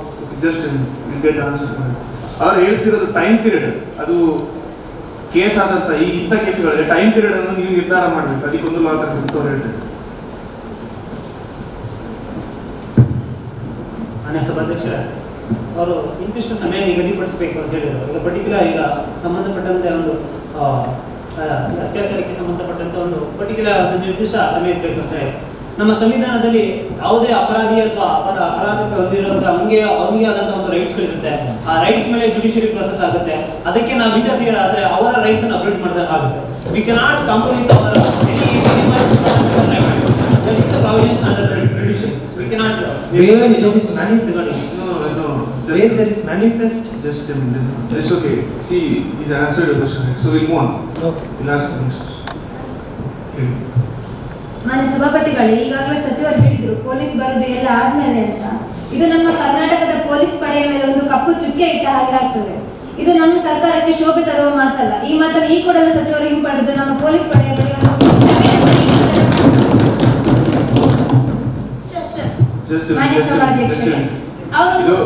ಇದು ನೋಡಿ, ಆದಷ್ಟು will try to engage in fruitful discussion. ಅವರು ಹೇಳಿದನ್ನು ಹಿಂಪಡಿತಾರಿಲ್ಲ, ಅವರಿಗೆ ಬಿಟ್ಟದ್ದು ಕ್ಷಮೆ ಅವರಿಗೆ. ಮಾನ್ಯ ಸಭಾಧ್ಯಕ್ಷರೇ, ಸಭೆಯಿಂದ ಯಾವ ವಿಷಯಕ್ಕೆ ಸಂಬಂಧಪಟ್ಟಾಗಿ ಹೋಗ್ತಾ ಇಲ್ಲ. ಮಾನ್ಯ ಸಭಾಧ್ಯಕ್ಷರೇ, ಈಗ ನಾವು ಈ ವಿಷಯಕ್ಕೆ ಸಂಬಂಧಪಟ್ಟಾಗಿ ಆದಷ್ಟು ಫ್ರೂಟ್ಫುಲ್ ಡಿಸ್ಕಷನ್ ಮಾಡಲಿಕ್ಕೆ ನೋಡುವ. ಮಾನ್ಯ ಸಭಾಧ್ಯಕ್ಷರೇ, ಒಂದು ನಿಮಿಷ ನೀವೇನು ಹೇಳ್ತೀರಿ? ಅಡ್ಜಸ್ಟ್ಮೆಂಟ್ ಮಾಡಿದ್ರೆ ಅವ್ರಿಗೆ ಕ್ಲಾರಿಫಿಕೇಶನ್ ಕೊಡಬೇಕು, ಪರ್ಮಿಷನ್ ಕೊಡಬೇಕು ಅಂತ ಕೇಳ್ಕೊತೀವಿ. ಅವರು ಕ್ಲಾರಿಫೈ ಮಾಡ್ತಾರೆ. It's not about discouraging the police of our state, that is Karnataka police state. Police, I'm not discouraging or telling something that they come everything after the moment is done. You never know that there will be moment occurring. You never know what is going to happen next. So because of that, whenever something happens and you call the police and you know they will protect you, so you call the police, and not because they come whenever you call them. It's not that they come whenever you call them. It's because any crime has taken place, so you call them. You cannot call them simply and say, you cannot pretend that something is going to happen in the future also. Nobody wants to call this police. No, it's okay. We'll move on from this. This is a personal accusation. We'll let go of this topic. ಯಾವುದೇ ರೀತಿ ಒಂದು ಉಪಯೋಗ ಆಗುವಂತ discussion ಅಲ್ಲಿ ನಾವು ಜಾಸ್ತಿ ತೊಡಗಿಕೊಳ್ಳೋದು ಎಲ್ಲ ಸದಸ್ಯರು. ನೀವು ಹೇಳ್ತೀರಿ ಸರ್, ಆಗ ಮಾನ್ಯ ಸದಸ್ಯರು ಹೇಳಿದ್ರು ಎಲ್ಲಾ ಪೊಲೀಸ್ ಸ್ಟೇಷನ್ ಅಲ್ಲೂ ಮಹಿಳಾ ಪೊಲೀಸ್ ಅಧಿಕಾರಿ ಇದ್ದಾರೆ ಅಂತ. ಆದ್ರೆ 7.73% ಮಾತ್ರ ಪೊಲೀಸ್ ಆಫೀಸರ್ಸ್ ಅಂದ್ರೆ ಮಹಿಳೆಯರು ಇರುವುದು. ಮತ್ತೊಂದು ಅಂದ್ರೆ ಎಷ್ಟು ಕಡಿಮೆ ಅಂತ ನಿಮಗೆ ಅರ್ಥ ಆಯ್ತಲ್ಲ ಎಲ್ಲರಿಗೂ. ಇದಕ್ಕೆ ನಮಗೆ ಈಗ ಆನ್ಸರ್ ಬೇಕಾದ್ರು sir. In addition to this, Honorable Speaker, in addition to this, it is very much necessary under CRPC who is authorized to take complaint, who is authorized to receive the complaint. whether being just a woman constable does not suffice under the law to record such kind of complaint. So right. So ಅದೇ ಹೇಳ್ತಾ ಇದ್ದಾರೆ, they are talking the same, like they are trying to address the same issue. They are speaking about taluk level police stations and increasing the number of women. ಎಲ್ಲ ಸಲಹೆಗಳನ್ನು ನಾವು ಒಪ್ಕೋತೀವಿ. ಆ 7.8% ಅಂತ ನಾವು ಹೇಳ್ತಿದ್ದಾರೆ, ಅದು ಯಾವಾಗ ಆಗುತ್ತೆ ಮಾತಾಡ್ತಾರೆ? ಏನು ಇವರು ಸರ್ಕಾರದಲ್ಲಿ ಇವ್ರೇನು ಮಾಡೋದು? ಇವ್ರೇನು ಮಾಡಿಲ್ಲ. 7.8% ಇಂಪ್ರೂವ್ಮೆಂಟ್ ಯಾವಾಗ ಆಗುತ್ತೆ? No, let us not go into that. No, speaker, let us not go into that. ಅವ್ರು ಮಾತಾಡಕ್ಕೆ ನಾವು ಪರ್ಮಿಷನ್ ಕೊಟ್ಟಿದ್ದೇವೆ, ನಾವು ಮಾತಾಡಕ್ಕೆ ಪರ್ಮಿಷನ್. ಸೊ ನಾವು ಆಗಲೇ ರಿಕ್ರೂಟ್ಮೆಂಟ್ ಸ್ಟಾರ್ಟ್ ಮಾಡಿದವ್ರಿಗೆ ನಮ್ಮ ಸದಸ್ಯರು ಆಗಲೇ ಹೇಳಿದ್ರು 36 police stations are in progress. ಅವ್ರು ಏನು ಸಲಹೆ ಕೊಟ್ಟಿದ್ದಾರೆ, ಪ್ರತಿಯೊಂದು ಡಿಸ್ಟ್ರಿಕ್ಟ್ ಅಲ್ಲೂ ಹಾಕಬೇಕು, ಪ್ರತಿಯೊಂದು ತಾಲೂಕಲ್ಲೂ ಹಾಕಬೇಕು ಅಂತ. ಅದಕ್ಕೆ ಈಸಿಯಾಗಿ ಇನ್ಫ್ರಾಸ್ಟ್ರಕ್ಚರ್ ಬಿಲ್ಡ್ ಮಾಡೋಕ್ಕಾಗಲ್ಲ. ಸರ್ಕಾರದ ಅದೇ ಆದಂತಹ ರಿಸ್ಟ್ರಿಕ್ಷನ್ಸ್ ಇದಾವೆ. ಆಮೇಲೆ ನಿಮಗೆ ಗೊತ್ತು ಎಷ್ಟು ಸ್ಯಾಲರೀಸ್ ಇದೆ, ಅವೆಲ್ಲ ಯೋಚನೆ ಮಾಡಿ ಒಂದು ಕಾಂಪ್ರಿಹೆನ್ಸಿವ್ ಪಾಲಿಸಿನ ಆಗಲೇ ನಮ್ಮ ಹೇಳಿದ್ರು. ಆಗಲೇ ನಾವು ಟೋಲ್ ಫ್ರೀ ನಂಬರ್ ತಂದಿದ್ದೀವಿ. ಇನ್ನೊಂದು ಹೊಯ್ಸಳ ಅಂದ್ಬಿಟ್ಟು ನಾವು ಸ್ಟಾರ್ಟ್ ಮಾಡಿದ್ದೀವಿ. ಪ್ರತಿಯೊಂದು ಸದ್ಯಕ್ಕೆ ಬ್ಯಾಂಗ್ಳೂರಲ್ಲಿ ಪೈಲಟ್ ಪ್ರಾಜೆಕ್ಟ್ ನಡೀತಾ ಇದೆ. ವಿಮೆನ್ ಇವ್ರು ಇರ್ತಾರೆ, ಏನು ಇನ್ಸ್ಪೆಕ್ಟರ್ಸ್ ಇರ್ತಾರೆ, ಅವರಿರ್ತಾರೆ, ಒಂದು ಬೀಚ್ ಮಾಡ್ತಾರೆ ರಾತ್ರಿ. ಅದನ್ನ ಪ್ರತಿಯೊಂದು ಡಿಸ್ಟ್ರಿಕ್ಟ್ ಪ್ರತಿಯೊಂದು ತಾಲೂಕಿಗೂ ನಾವು ತರ್ತೀವಿ. ನಾವು ಮಹಿಳಾ ಕಾಂಪ್ರಿಹೆನ್ಸಿವ್ ಪಾಲಿಸಿ ತರ್ತೀವಿ ಹಂಗಂತ ನಮ್ಮ ಮೇಲೆ ಪ್ರತಿಯೊಂದು ನಾವೇ ಏನೋ ಕಾರಣ ತರ ಮಾತಾಡಿದ್ರೆ ಅದು ಒಪ್ಪಕ್ಕಾಗಲ್ಲ ಅಂತ ಮಾತ್ರ. ಯಾಕಂದ್ರೆ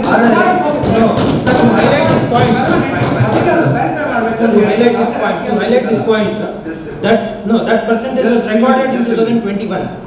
That percentage was recorded in 2021 primarily. Secondly, I think the minister has forgotten. ಸರ್ಕಾರದ ಕೆಲಸ ದೇವರದ ಕೆಲಸ. It has to be done with utmost care. 8% ಇಂದ ಮುಂಚೆ ಎಷ್ಟಿತ್ತು ನಾವು ಹಾಕಿ ಅಂತ ತಂದ್ಕೊಡ್ತೀವಿ. ಈಗ ಈಗ ಎರಡು ನೀವು ವಾದ ಮಾಡಿ ಅಂತ ಎರಡು ಸೈಡ್. ಈಗ ಈ ವಿಷಯ see what you wanted was a comprehensive policy, right? He's promised to bring a comprehensive policy, so we'll move on from stuff.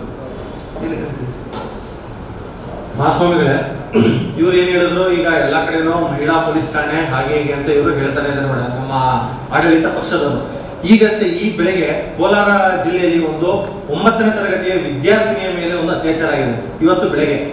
ಈಗ ನಮ್ಮ ರಾಜ್ಯದಲ್ಲಿ ದಿನೇ ದಿನೇ ಅತ್ಯಾಚಾರದ ಸಂಖ್ಯೆ ಹೆಚ್ಚುತ್ತಾ ಇದೆ. ಈಗಾಗಲೇ ಸರ್ಕಾರ, ನಮ್ಮ ಆಡಳಿತ ಸರ್ಕಾರದವರು ಅದ್ರ ಬಗ್ಗೆ ಏನ್ ಕ್ರಮ ತಗೊಂಡಿದ್ದಾರೆ?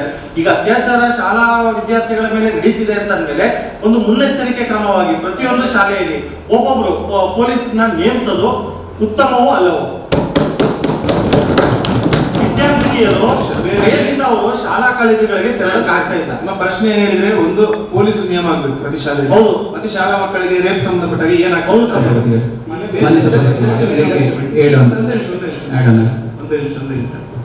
Anybody else wants to answer? ಬೇರೆ ಯಾರಾದರೂ ಈ ವಿಷಯ ಮಾತಾಡಲಿಕ್ಕೆ ಇಷ್ಟಪಡ್ತಾರೆ? ಮಾನ್ಯ ಸಭಾಧ್ಯಕ್ಷರೇ, ಏನ್ ಹೇಳ್ತಾ ಇದ್ದಾರೆ, ಶಾಲೆಯಲ್ಲಿ ಪ್ರಾಥಮಿಕ ಹಂತದಲ್ಲಿ ಕಿಶೋರಿ ತರಬೇತಿಯನ್ನ ನಾವು ಕೊಡ್ತಾ ಇದ್ದೀವಿ ಹೆಣ್ಣು ಮಕ್ಕಳಿಗೆ. ಹಾಗೆ ಮೌಲ್ಯ ಶಿಕ್ಷಣವನ್ನು ಎಲ್ಲಾ ವಿದ್ಯಾರ್ಥಿಗಳಿಗೂ ಕೊಡ್ತಾ ಇದ್ದೀವಿ. ಯಾವ್ದನ್ನ ಮಾಡ್ಬೇಕು, ಯಾವ್ದನ್ನ ಮಾಡ್ಬಾರ್ದು, ಯಾವ್ದು ಗುಡ್ ಟಚ್ ಇದೆ ಅಥವಾ ಬ್ಯಾಡ್ ಟಚ್ ಇದೆ, ಇದ್ರ ಬಗ್ಗೆ ಮಾಡ್ತಾ ಇದೀವಿ ಅಂತ ಹೇಳಕ್ ಇಷ್ಟಪಡ್ತೀನಿ. ಇಲ್ಲ, ಶಾಲೆಗಳಿಗೆ ಪೊಲೀಸ್ ನಿಯಮನ ಮಾಡುವುದು ಸಂಬಂಧಪಟ್ಟ ಮಾನ್ಯ ಸಭಾಧ್ಯಕ್ಷರೇ, ಇದ್ರ ಬಗ್ಗೆ ಏನ್ ಹೇಳಕ್ ಇಷ್ಟಪಡ್ತೀವಿ ಅಂತಂದ್ರೆ, ಎಲ್ಲ ಲೀಗಲ್ ಸೆಲ್ ಕಾನೂನಿಂದ ಏನು ಕೋರ್ಟ್ ಇಂದ ಲೀಗಲ್ ಸೆಲ್ ಯಾವ ತರ ಇರುತ್ತೆ, ಹಾಗೆ ಪೊಲೀಸ್ ಸ್ಟೇಷನ್ ಇಂದ ಪೊಲೀಸ್ ಅವರು ಹೋಗಿ ಪ್ರಾಥಮಿಕ ಶಾಲೆ ಹಂತದಲ್ಲಿ ಅಥವಾ ಪ್ರೌಢ ಶಾಲೆ ಹಂತದಲ್ಲಿ ಎಲ್ಲರಿಗೂ ಅವೇರ್ನೆಸ್ ಅನ್ನ ಮೂಡಿಸ್ತಾ ಇದ್ದಾರೆ. ಯಾವ ರೀತಿ ಶಿಕ್ಷೆ ಇರುತ್ತೆ, ಪನಿಷ್ಮೆಂಟ್ ಇರುತ್ತೆ, ಯಾವ ರೀತಿ ಸೆಂಟೆನ್ಸ್ ಇರುತ್ತೆ ಅಂತ ಎಲ್ಲರಿಗೂ ಅವೇರ್ನೆಸ್ ಮೂಡಿಸ್ತಾ ಇದೀವಿ ಅಂತ ಹೇಳಕ್ ಇಷ್ಟಪಡ್ತೀನಿ. ಮಾನ್ಯ ಸಭಾಪತಿಗಳೇ, ಯೋಜನೆಗಳು ಏನಿರೋದು ಸಿಟಿ ಮಟ್ಟಕ್ಕೆ ಮಾತ್ರ ಇರೋದೇ ಹೊರತು ಗ್ರಾಮ ಮಟ್ಟಕ್ಕೆ ಅದು ತಲುಪ್ತಾ ಇಲ್ಲ ಸಭಾಪತಿಗಳೇ. ಅದು ಗ್ರಾಮ ಮಟ್ಟಕ್ಕೆ ತಲುಪಬೇಕು, ಇದು ಮುಖ್ಯವಾಗಿ. ಏನಂತಂದ್ರೆ, ನಾನು ಕುಮಟಾ ಹಾಗೂ ಹೊನ್ನಾವರ ಕ್ಷೇತ್ರವನ್ನ ಪ್ರತಿನಿಧಿಸುವಂತ ಶಾಸಕ. ನನ್ನ ಕ್ಷೇತ್ರದಲ್ಲಿ ಇವ್ರು ಹೇಳಿದಾಗೆ ಕಿಶೋರಿ ಸಂಘವೂ ಇದೆ, ಬೀಟ್ ಪೊಲೀಸರು ಅವರವರ ಡ್ಯೂಟಿಯನ್ನ ಅವರವರ ಮಾಡ್ತಾ ಇದ್ದಾರೆ. ಇದನ್ನ ನಾನು ಅವರಿಗೆ ನನ್ನ ಹಳ್ಳಿಯಿಂದಲೂ ಹೇಳ್ತೀವಿ, ನನ್ನ ಊರನ್ನು ಸೇರಿಸಿ ಹೇಳ್ತೀನಿ. ನನ್ನ ಊರಿಗೂ ಸಹಿತ ಬೀಟ್ ಪೊಲೀಸ್ ಬರ್ತಾರೆ.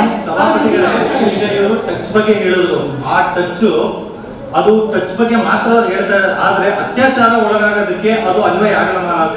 ಸ್ಪರ್ಶದ ಬಗ್ಗೆ ಅವ್ರು ಹೇಳ್ತಾ ಇದ್ದಾರೆ, ಆದ್ರೆ ಅದು ಅತ್ಯಾಚಾರವಾಗುವಾಗ ಅದು ಮ್ಯಾಟರ್ ಆಗಲ್ಲ. ಸಭಾಪತಿಗಳೇ, ಇದೇ ವಿಷಯ ಹೇಳ್ತಾರೆ ನೀವು ಶಾಸಕರು, ಇದು ನೀವು ಇದೇ ವಿಷಯ ಹೇಳ್ತಾರೆ. ಇಲ್ಲ, ನೆಕ್ಸ್ಟ್ ಆಫ್ಟರ್ ದಿಸ್. ಮಾನ್ಯ ಸಭಾಪತಿಗಳೇ, ಒಂದು ನಿಮಿಷ ಕೇಳಿ.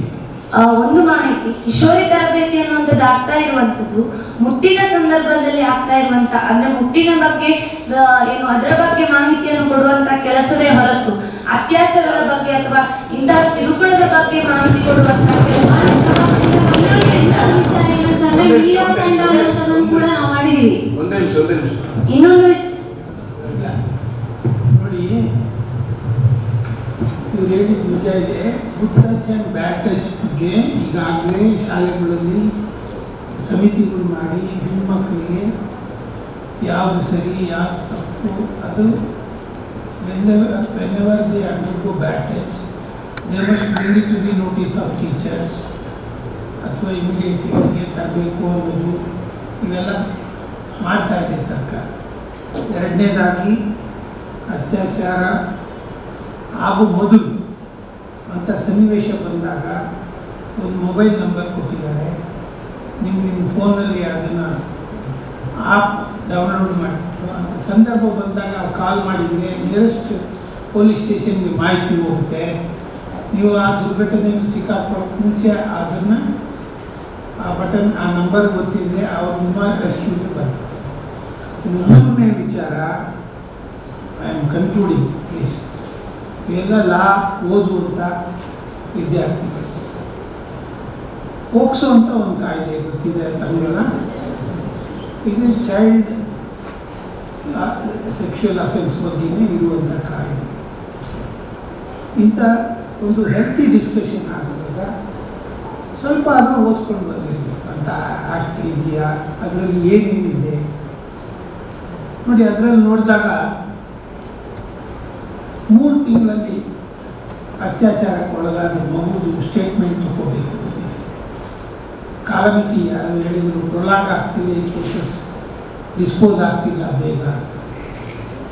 ಆ್ಯಕ್ಟ್ ನೀವು ಓದಿದರೆ you will appreciate what are the cautions taken by government by enacting a legislation. 1 ವರ್ಷದಲ್ಲಿ ಈ ಟ್ರಯಲ್ ಮುಗಿಸಬೇಕು ಅಂತ ಕಾಲಮಿತಿ ಇದೆ. ಮತ್ತು ಮಕ್ಕಳು ಅತ್ಯಾಚಾರಕ್ಕೆ ಒಳಗಾದಾಗ ಇನ್ ಕ್ಯಾಮ್ರಾ ಟ್ರಯಲ್ ಆಗಬೇಕು ಅಂತ ಕೂಡ ಇದೆ. ಇವೆಲ್ಲ ನೀವು ಓದ್ಕೊಂಡು ಬಂದು ಡಿಸ್ಕಸ್ ಮಾಡಿದರೆ you will have more enlightenment and there will be good discussion, very good discussion. Will go to next subject. ಈಗ ವಿಧೇಯಕ ಮಂಡನೆ, ಶಾಸನ ರಚನೆ, ಆ ಕಾರ್ಯಕ್ರಮ ತಗೊಂಡ ತಮಗೆಲ್ಲ ಈಗಾಗಲೇ ವಿಧೇಯಕದ ಕಾಪಿ ಕೊಟ್ಟಿದ್ದಾರೆ ಅಂತ ಕಾಣುತ್ತೆ. ಯಾರಿಗೆ ಬಂದಿಲ್ಲ ಅವ್ರು ಕೇಳಿಸ್ಕೊಳ್ಳಿ ನೋಡಿ. ಅಲ್ಲಿ ಯಾರಿಗೆ ಬಂದಿಲ್ಲ ವಿಧೇಯಕದ ಕಾಪಿ ಕೊಡಿ ಅವ್ರಿಗೆ. ಆಗಲೇ ಸರ್ಕ್ಯುಲೇಟ್ ಆಗ್ತಾ ಇತ್ತಲ್ಲ.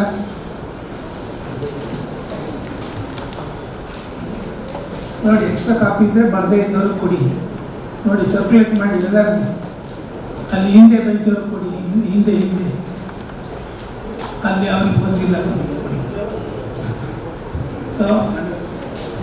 ಈಗ ಆಡಳಿತ ಪಕ್ಷದ ಪರವಾಗಿ ಯಾರು ವಿಧೇಯಕ ಮಂಡಿಸ್ತೀರಾ, ರೂಲಿಂಗ್ ಪಾರ್ಟಿಯವರು, ಅದ್ರ ಬಗ್ಗೆ ವಿಧೇಯಕನ ಓದಿ ಅದ್ರ ಬಗ್ಗೆ ಒಂದೆರಡು reasons why you want to bring this legislation ಅಂತ ಹೇಳಬೇಕು.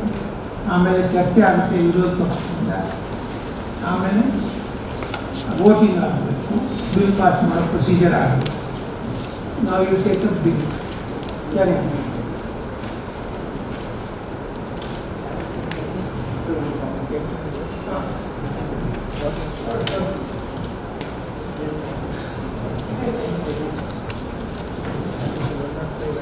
ಈಗ ಆಡಳಿತ ಪಕ್ಷದವರು ಬಿಲ್ ಮಂಡನೆಯನ್ನು ಮಾಡುವುದು.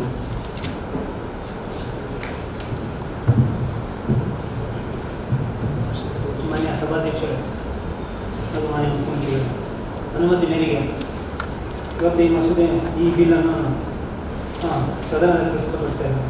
ಅತ್ಯಂತ ಗೌರವಯುತವಾಗಿ ನಾನು ಹೆಮ್ಮೆಯಿಂದ ಈ ಮಸೂದೆಯನ್ನು ಪ್ರಸ್ತುತಪಡಿಸ್ತಾ ಇದ್ದೇನೆ.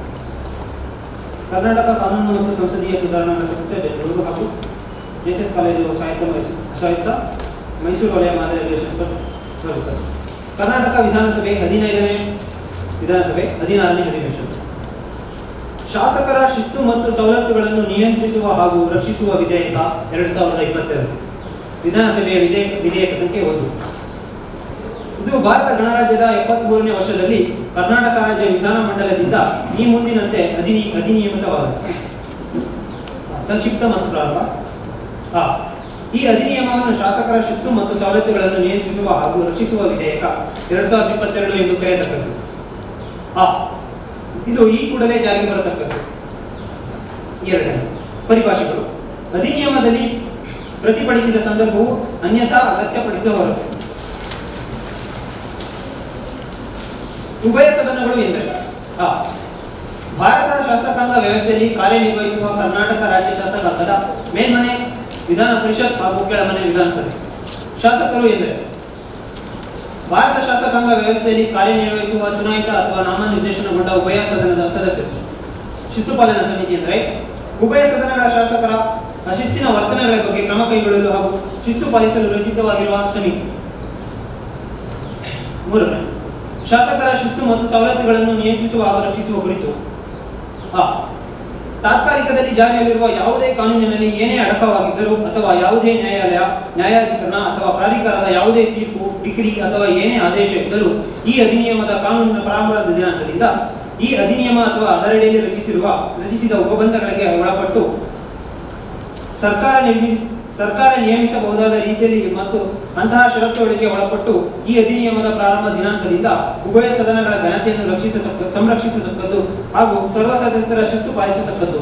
ಇಲ್ಲವಾದಲ್ಲಿ ವಿಧೇಯಕ ತಿಳಿಸಿರುವ ಯಾವುದೇ ದಂಡನೆ ಅಥವಾ ಶಿಕ್ಷೆಗೆ ಗುರಿಯಾಗತಕ್ಕದ್ದು.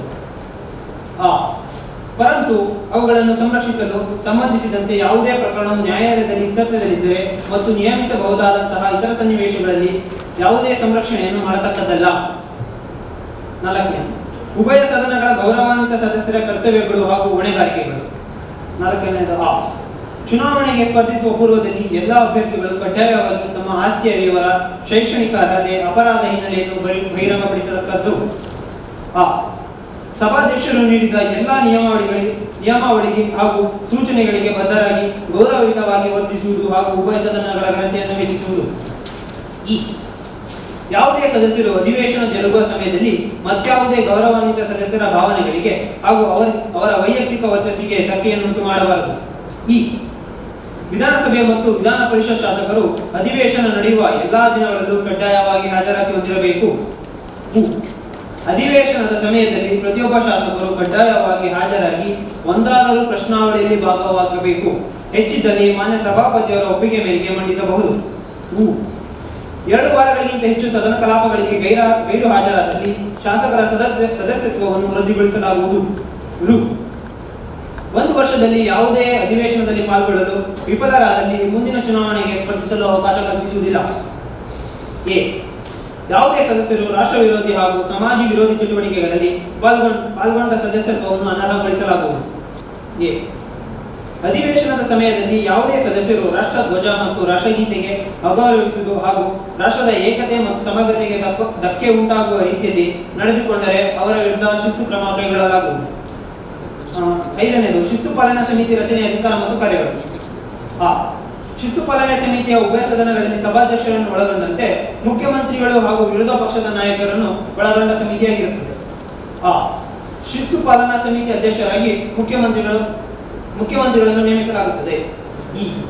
ಶಿಸ್ತು ಪಾಲನಾ ಸಮಿತಿಯು ಯಾವುದೇ ಶಾಸಕರ ಹಕ್ಕು ಮತ್ತು ಸವಲತ್ತುಗಳನ್ನು ದುರುಪಯೋಗಪಡಿಸಿಕೊಂಡ ವಿರುದ್ಧ ಸ್ವಯಂ ಪ್ರೇರಿತ ದೂರುಗಳನ್ನು ದಾಖಲಿಸಿ ವಿಚಾರಣೆ ನಡೆಸಿ ವಿಮರ್ಶಿಸಿ ವಿಧೇಯಕ ನೀಡಿದ ಮಾನದಂಡ ಶಿಕ್ಷೆಗೊಳಪಡಿಸಬಹುದಾಗಿದೆ.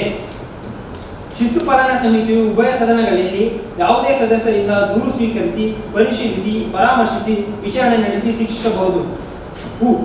ಶಿಸ್ತು ಪಾಲನಾ ಸಮಿತಿಯು ಶಾಸನಸಭೆಯ ಶಿಸ್ತು ಪಾಲನೆ ವಿಚಾರದಲ್ಲಿ ಎಲ್ಲಾ ರೀತಿಯ ಪರಿಮಾಧಿಕಾರ ಹೊಂದಿರುತ್ತದೆ. 6ನೇ ನಿಯಮಗಳ ರಚನೆ ಅಧಿಕಾರ. ರಾಜ್ಯ ಸರ್ಕಾರವು ಸರ್ಕಾರಿ ರಾಜ್ಯಪತ್ರದಲ್ಲಿ ಅಧಿಸೂಚನೆಯ ಮೂಲಕ ಪೂರ್ವ ಪ್ರಕಟಣೆ ತರುವಾಯ ಈ ಅಧಿನಿಯಮದ ಉದ್ದೇಶವನ್ನು ಈಡೇರಿಸಲು ನಿಯಮವನ್ನು ರಚಿಸಬಹುದು.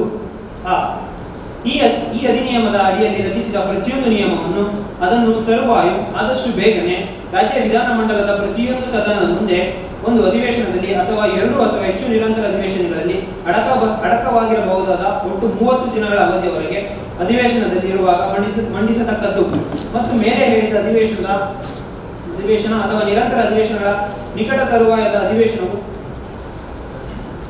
ಮುಕ್ತಾಯವಾಗುವುದಕ್ಕೆ ಮೊದಲು ಉಭಯ ಸದನಗಳ ನಿಯಮದಲ್ಲಿ ಯಾವುದೇ ಮಾರ್ಪಾಡು ಮಾಡಲು ಒಪ್ಪಿದರೆ ಅಥವಾ ಆ ನಿಯಮವನ್ನು ರಚಿಸತಕ್ಕದ್ದಲ್ಲ ಎಂದು ಉಭಯ ಸದನಗಳು ಒಪ್ಪಿದ ನಂತರ ಅಂತ ನಿಯಮಗಳು ಹಾಗೆ ಮಾರ್ಪಾಟಾದ ರೀತಿಯಲ್ಲಿ ಪರಿಣಾಮಕಾರಿಯಾಗತಕ್ಕದ್ದು ಅಥವಾ ಸಂದರ್ಭಾನುಸಾರ ಪರಿಣಾಮಕಾರಿಯಾಗತಕ್ಕದ್ದಲ್ಲ. ಅದ್ಯಾಕೋ ಯಾವುದೋ ಅಂತ ಮಾರ್ಪಾಡು ಅಥವಾ ರದ್ಧತಿಯು ಆ ನಿಯಮದ ಅಡಿಯಲ್ಲಿ ಈ ಮೊದಲು ಮಾಡಲಾದ ಯಾವುದೇ ಕಾರ್ಯದ ಮಾನ್ಯತೆಗೆ ಬಾಧಕವಾಗತಕ್ಕದ್ದಲ್ಲ. ಹೇಳೇನು ತೊಂದರೆಗಳನ್ನು ನಿವಾರಿಸಲು ಅಧಿಕಾರ. ಈ ಅಧಿನಿಯಮದ ಉಪಬಂಧಗಳನ್ನು ಜಾರಿಗೊಳಿಸುವುದಕ್ಕೆ ಸಂಬಂಧಿಸಿದಂತೆ ಯಾವುದೇ ತೊಂದರೆ ಉದ್ಭವಿಸಿದರೆ ರಾಜ್ಯ ಸರ್ಕಾರವು ಸರ್ಕಾರಿ ರಾಜ್ಯಪತ್ರದಲ್ಲಿ ಆದೇಶವನ್ನು ಪ್ರಕಟಿಸುವ ಮೂಲಕ ಅಂತಹ ತೊಂದರೆಯನ್ನು ನಿವಾರಿಸುವುದಕ್ಕಾಗಿ ಅವಶ್ಯಕವೆಂದು ಅಥವಾ ಸೂಕ್ತವೆಂದು ತನಗೆ ಕಂಡುಬರಬಹುದಾದ ಈ ಅಧಿನಿಯಮದ ಅಸಂಗತವಾಗಿರದ ಅಂತಹ ಉಪಬಂಧಗಳನ್ನು ರಚಿಸಬಹುದು. ಪರಂತು ಈ ಅಧಿನಿಯಮದ ಪ್ರಾರಂಭದ ದಿನಾಂಕದಿಂದ 2 ವರ್ಷಗಳ ಅವಧಿಯು ಮುಕ್ತಾಯವಾದ ತರುವಾಯ ಅಂತಹ ಯಾವುದೇ ಆದೇಶವನ್ನು ಹೊರಡಿಸತಕ್ಕದ್ದಲ್ಲ. ಈ ಪ್ರಕರಣದ ಅಡಿಯಲ್ಲಿ ಹೊರಡಿಸಲಾದ ಪ್ರತಿಯೊಂದು ಆದೇಶವನ್ನು ಅದನ್ನು ಹೊರಡಿಸಿದ ತರುವಾಯ ಆದಷ್ಟು ಬೇಗನೆ ರಾಜ್ಯ ವಿಧಾನಮಂಡಲ ಪ್ರತಿಯೊಂದು ಸದನ ಮುಂದೆ ಮಂಡಿಸತಕ್ಕದ್ದು. ಉದ್ದೇಶಗಳು ಮತ್ತು ಕಾರಣಗಳ ಹೇಳಿಕೆ. Statement and objectives. ಕರ್ನಾಟಕ ರಾಜ್ಯದ ಉಭಯ ಸದನಗಳ ಶಾಸಕರ ಶಿಸ್ತುಬದ್ಧ ನಡವಳಿಕೆಗೆ ಮತ್ತು ಅದಕ್ಕೆ ಸಂಬಂಧಿಸಿದ ಅಥವಾ ಅದಕ್ಕೆ ಪ್ರಾಸಂಗಿಕವಾದ ವಿಷಯಗಳಿಗೆ ವಿಧೇಯಕ ಕಲ್ಪಿಸುವುದು ವಿಹಿತವಾಗಿರುವುದರಿಂದ ಇತ್ತೀಚಿನ ದಿನಗಳಲ್ಲಿ ಶಾಸಕರು ವಿಧಾನಸಭೆಗಳಲ್ಲಿ ಹಕ್ಕುಗಳು, ಸವಲತ್ತುಗಳು ಹಾಗೂ ಶಿಸ್ತನ್ನು ಉಲ್ಲಂಘನೆ ಮಾಡುತ್ತಿರುವುದು ಸರ್ವೇ ಸಾಮಾನ್ಯವಾಗಿದ್ದು, ಇದರಿಂದ ಸದನದ ಘನತೆ, ದೇಶದ ಐಕ್ಯತೆಗೆ ಧಕ್ಕೆ ಉಂಟಾಗುತ್ತಿದ್ದು, ಜನರನ್ನು ಪ್ರತಿನಿಧಿಸುವ ಪ್ರತಿನಿಧಿಗಳು ಜವಾಬ್ದಾರಿಯಿಂದ ಮತ್ತು ಶಿಸ್ತಿನಿಂದ ಕರ್ತವ್ಯ ನಿರ್ವಹಿಸಲು ಅನುಕೂಲವಾಗುವಂತೆ ಈ ವಿಧೇಯಕವನ್ನು ಮಂಡಿಸಲಾಗುತ್ತದೆ. ಆರ್ಥಿಕ ಜ್ಞಾಪನಾ ಪತ್ರ. ಈ ವಿಧೇಯಕ ಈಗಾಗಲೇ ಶಾಸಕರ ಶಿಸ್ತು ಮತ್ತು ಸವಲತ್ತುಗಳನ್ನು ನಿಯಂತ್ರಿಸುವ ಹಾಗೂ ರಕ್ಷಿಸುವ ವಿಧೇಯಕವಾಗಿದ್ದು, ಕಾನೂನು ಬಾಹಿರವಾಗಿ ನಡೆದುಕೊಂಡವರ ವಿರುದ್ಧ ಕ್ರಮ ಕೈಗೊಳ್ಳುವುದು, ವಿಚಾರಣೆ ನಡೆಸುವುದು, ಶಿಕ್ಷಿಸುವುದು ಇದರ ಧ್ಯೇಯೋದ್ದೇಶವಾಗಿರುವುದರಿಂದ ಈ ಪ್ರಸ್ತಾವಿತ ವಿಧೇಯಕದಲ್ಲಿ ಯಾವುದೇ ರೀತಿಯ ಹೆಚ್ಚಿನ ವೆಚ್ಚ ಒಳಗೊಂಡಿರುವುದಿಲ್ಲ.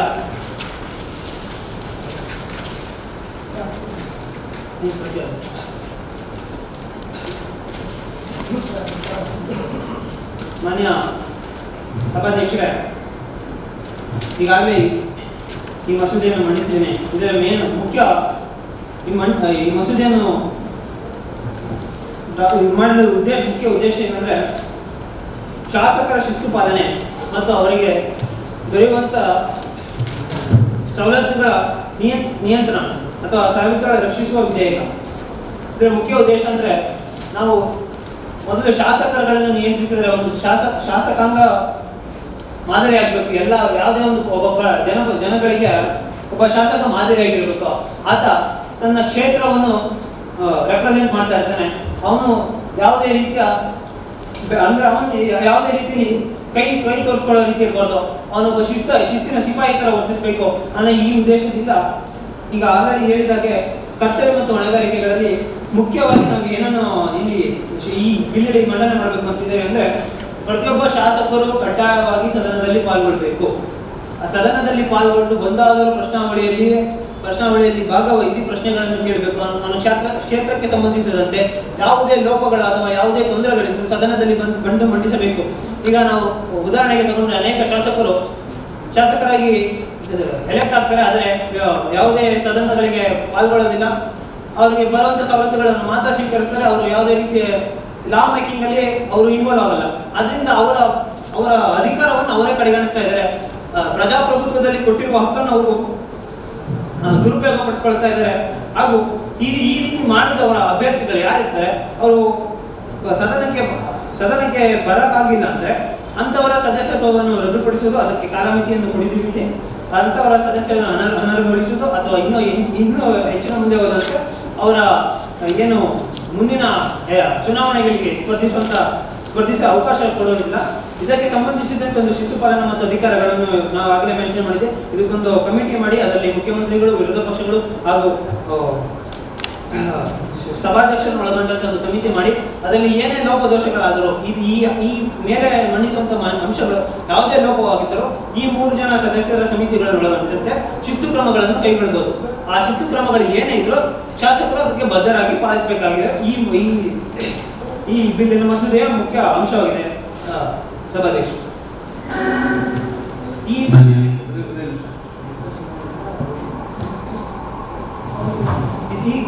ಈ ಸಂಬಂಧಪಟ್ಟಂತೆ ಯಾವುದೇ ಲೋಪ ಅಥವಾ ಇನ್ಯಾವುದೇ ಪ್ರಶ್ನೆಗಳು ಅಥವಾ ಇನ್ಯಾವುದೇ ಸಮಸ್ಯೆ ಗೊಂದಲಗಳು ಅಥವಾ ಇನ್ನೇನಾದ್ರು ಇದಕ್ಕೆ ಆ್ಯಡ್ ಮಾಡಬಹುದಂತ ಸಲಹೆ ಸಜೆಷನ್ಗಳು ಮತ್ತು ಇಲ್ಲಿ ಯಾವುದೇ ಲೋಪಗಳನ್ನು ಅದರ ವಿರೋಧ ಪಕ್ಷಗಳು ಹೇಳಬಹುದು. ಅದಕ್ಕೆ ನಾವು ಸೂಕ್ತವಾದ ಕ್ರಮಗಳನ್ನು ಕೈಗೊಳ್ಳಬೇಕು.